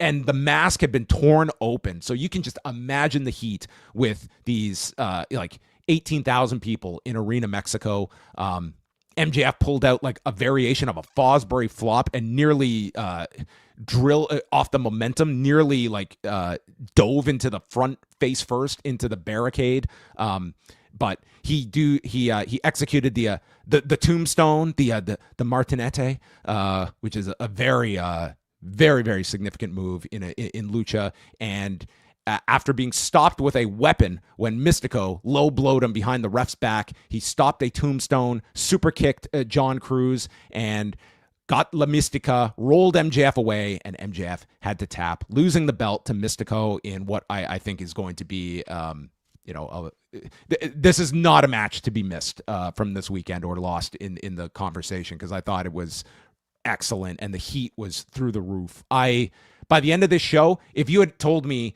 like, you are going to have the unmasking of a pretty legendary performer in Valiente, I would have said, listen, the mask gimmick at the end of an anniversary show, you can't beat the emotion of that. But that match, it did not follow this. Like, this was the most heated. Mystico is going to get a lot of support for Wrestler of the Year because of the business he has drawn and just at where he has operated this year. So I really highly recommend that match. And then the way it was set up here is that we've got Averno and Ultimo Guerrero teaming with Barbaro Cavernario, Dragon Rojo Jr., and Valiente and Esfinge. And the winning team then advances, and they face off one another with either their hair or mask on the line. So it was Valiente and Esfinge, mask versus mask. And, like, it was fine. It had the biggest stakes with the mask and Dragon Rojo. Sorry, not Dragon Rojo, Esfinge pinning Valiente at 16 minutes and 10 seconds. And Valiente was just in tears as he unmasks and hands it over to Esfinge. And then he jumps and attacks Esfinge afterwards. But, like, it was overall, like, I would certainly encourage you, like, this was maybe a great sampling if you're only checking in once a year for CMLL, but these are really entertaining shows, especially the Friday nights or Saturday night at Arena Coliseo. You got an unmasking, you got 2 head shavings, and you got the big Mystico MJF match. But I thought how much was that on Triller? It was $19.99 US on Triller with English commentary, and then the CMLL YouTube channel, it was just Spanish commentary. So I only saw the Spanish commentary. I didn't. It was Veda Scott with Samurai Del Sol and Miguel Castro on English commentary. So I don't know how the English commentary came I listened off. to it. I listened to it for the MJF match. I like it. I mean, Yeah. I'm somebody who likes Veda. So I thought she came across well. The others I thought were fine. Honestly, they didn't sound that like, at least Samurai Del Sol to me didn't sound that seasoned, but like I thought they were fine. Like it I'm wasn't. glad they had the option, because that is a barrier for some people, is not having the English commentary. So I'm glad they had that option. But I think honestly, like if you yes, it is pricey on the CMLL channel. It's like $40 for the month, but you get all the shows, and I think the Spanish commentary is outstanding. But yeah, it was it was a big show for CMLL, and they're having a phenomenal year. But that is definitely not a show to be forgotten about this weekend. So a lot of big wrestling from all various points of North America. And that is going to cap off. Well, we do have feedback, but how about do this, we? John? I want to, maybe we could do that for the cafe edition of this. And the cafe edition usually is just like ad free with timestamps, but now we can maybe include some feedback at the end of it. So we'll say goodbye. Oh shit, I can't even do that here because this is a live stream. Let's do feedback. All right, let's do some of it. All right, we'll pick select pieces of it. Okay, why don't you start then? Okay, let's go to forum.postwrestling.com, John. We have a lot of feedback, so we can only get to some of it. I hope you guys can understand, because this is already a very long show here. Andy B says, while he's not my favorite wrestler by any stretch of the imagination, I was partially invested in seeing Cena get a Sting-style farewell. The idea of having him overcome a mountain in his last match is fine in theory, but having Lesnar as the opponent significantly detracts from my interest. All right, we go to Madassar. I hope I'm pronouncing that right. All Out was a better show than WrestlePalooza, though it did start dragging toward the end. If AEW could cut a couple matches to keep the main show at 4 hours max, it would have been a much more enjoyable experience. I was at Scotiabank Arena, and by the time the main event started, a decent amount of the crowd had started to leave, and it also didn't really help that the ladder match was right before the main, so it seemed much slower than it actually was. Match of the night overall for me was the Continental Triple Threat, with Dorada being the standout performer. Worst match with either Cena and Brock or Eddie against Big Bill. Cena and Brock was just finished spam and didn't really hook me. Eddie and Bill felt a little slow and sloppy. Would have been better served on Dynamite instead of a 5-hour show. And yes, he thanks us for our work at Post Wrestling. Thank you very much. And yes. Dave says, this was my third consecutive time ordering an AEW pay-per-view, and I once again had a blast. He says, Kyle Fletcher looked great, and I hope to see him as a legit contender, if not already champion by this time next year. Unified title 3-way stole the show for me, but the coffin match and main event were both solid second places. He says, okay. So blah, blah. Overall, I personally give the show an 8 out of 10. Returns of Perry, Pac, Beth Phoenix, and seemingly Orange Cassidy certainly helped them in the immediate future, with the losses of Ospreay, Swerve, and Kenny. We go to Jay from Windsor. He says, I'll start with the only real con of the night, the length. I've never sat through a show that long in person, and honestly, I'd prefer not to again. It was just too much. They easily could have shaved some time off. The trios match in particular didn't need to be there. I mean, I'm the first one that complains about length and, just being in the building. I did not expect us to get to the main event by 7:00. So, I mean, I found they did move relatively quickly, but I mean, at the end of the day, it was still, when you include the pre-show, you're in that building from 1:30 until 8:00. And I do understand, that's an enormous amount of time for people for a wrestling show. For the positive, he cites the variety of matches and performances on the roster tonight. Loved the opener, and that Cena spot absolutely popped me. This being in the Cope Christian match with FTR. Ladder match was insane. All the performers worked their asses off. Match of the night for me was Darby and Mox, completely locked in from start to finish, and kudos to Hangman and Fletcher for keeping me engaged even after so much wrestling from the show. This is a bit my local radio station does. The champ of the night is Darby, and chump of the night was the idiot in my section vaping and blowing smoke in everyone's faces, which included children. Well, they could just put that person in jail. So I apologize for that experience that you had, but hey. Okay, let's go to Mark, who says, All Out was a blast. Wish I could have gotten down to Toronto on Saturday, but with my own show on Friday night here in Ottawa, Mark is a promoter here, everybody. I don't think my wife and family would have appreciated it. I think it's a testament to how incredible Page is that after 6 hours, fans were still holding their breath at every near call and every move during his main events. It felt very similar to his match with Ospreay from Double or Nothing. Hangman's current reign is also benefiting so much from the fact that basically the next top 3 faces behind him are all out of commission, with injuries to Ospreay, Swerve, and Kenny. Unlike his first reign, where he had to play second fiddle to the newly signed Punk. Anyway, yes, the show was long. No, I didn't force myself to consume a frothy TKO shareholder-pleasing spectacular. All right. Well, thank you, Mark. Jeremy in Texas, my biggest takeaway from WrestlePalooza was how WWE made it seem like they finally made it being on an ESPN platform. The Michael Cole letter was very interesting. Those who know the business have praised WWE production for years. They made it a long time ago. Show was fine, felt a bit long. I was surprised there was no big angle on the show itself. How about Joe Tessitore? He called a college football game earlier in the day in Memphis, hopped on a plane to Indy to do the post show. Wow, I was not aware of that transfer. So, yeah, Máscara, Dorada, and Joe Tessitore logging in some miles with MJF and Hechicero as well. Okay, let's go to lastly here. Hamilton Dan in Hamilton says, howdy. He says, I went to All Out Live. I dug it. That said, I think I've gotten whatever I'm going to get out of the live arena/stadium experience and would be happier watching at home. I find it really hard not to zone out in the arena, particularly at hour 5 and beer 9 of the afternoon. That would do Christ. It. Well, maybe that had a bit of an impact on you when you're 9 deep at a show, especially at Scotiabank Arena prices. I mean, he might have had to take out a mortgage on his home. That's not a specific criticism of AEW. I just think I've either aged out of or never was super into the arena show live wrestling experience to begin with. I think I'll stick around to the local deathmatch circuit for my live kicks. That said, I was annoyed that we got a Bubbles cameo, which felt gross considering the dude's reputation. And he has a link here, which I've not read. I was not aware of this. Okay, he says it's not that big of a deal, but it rubbed this fan the wrong way.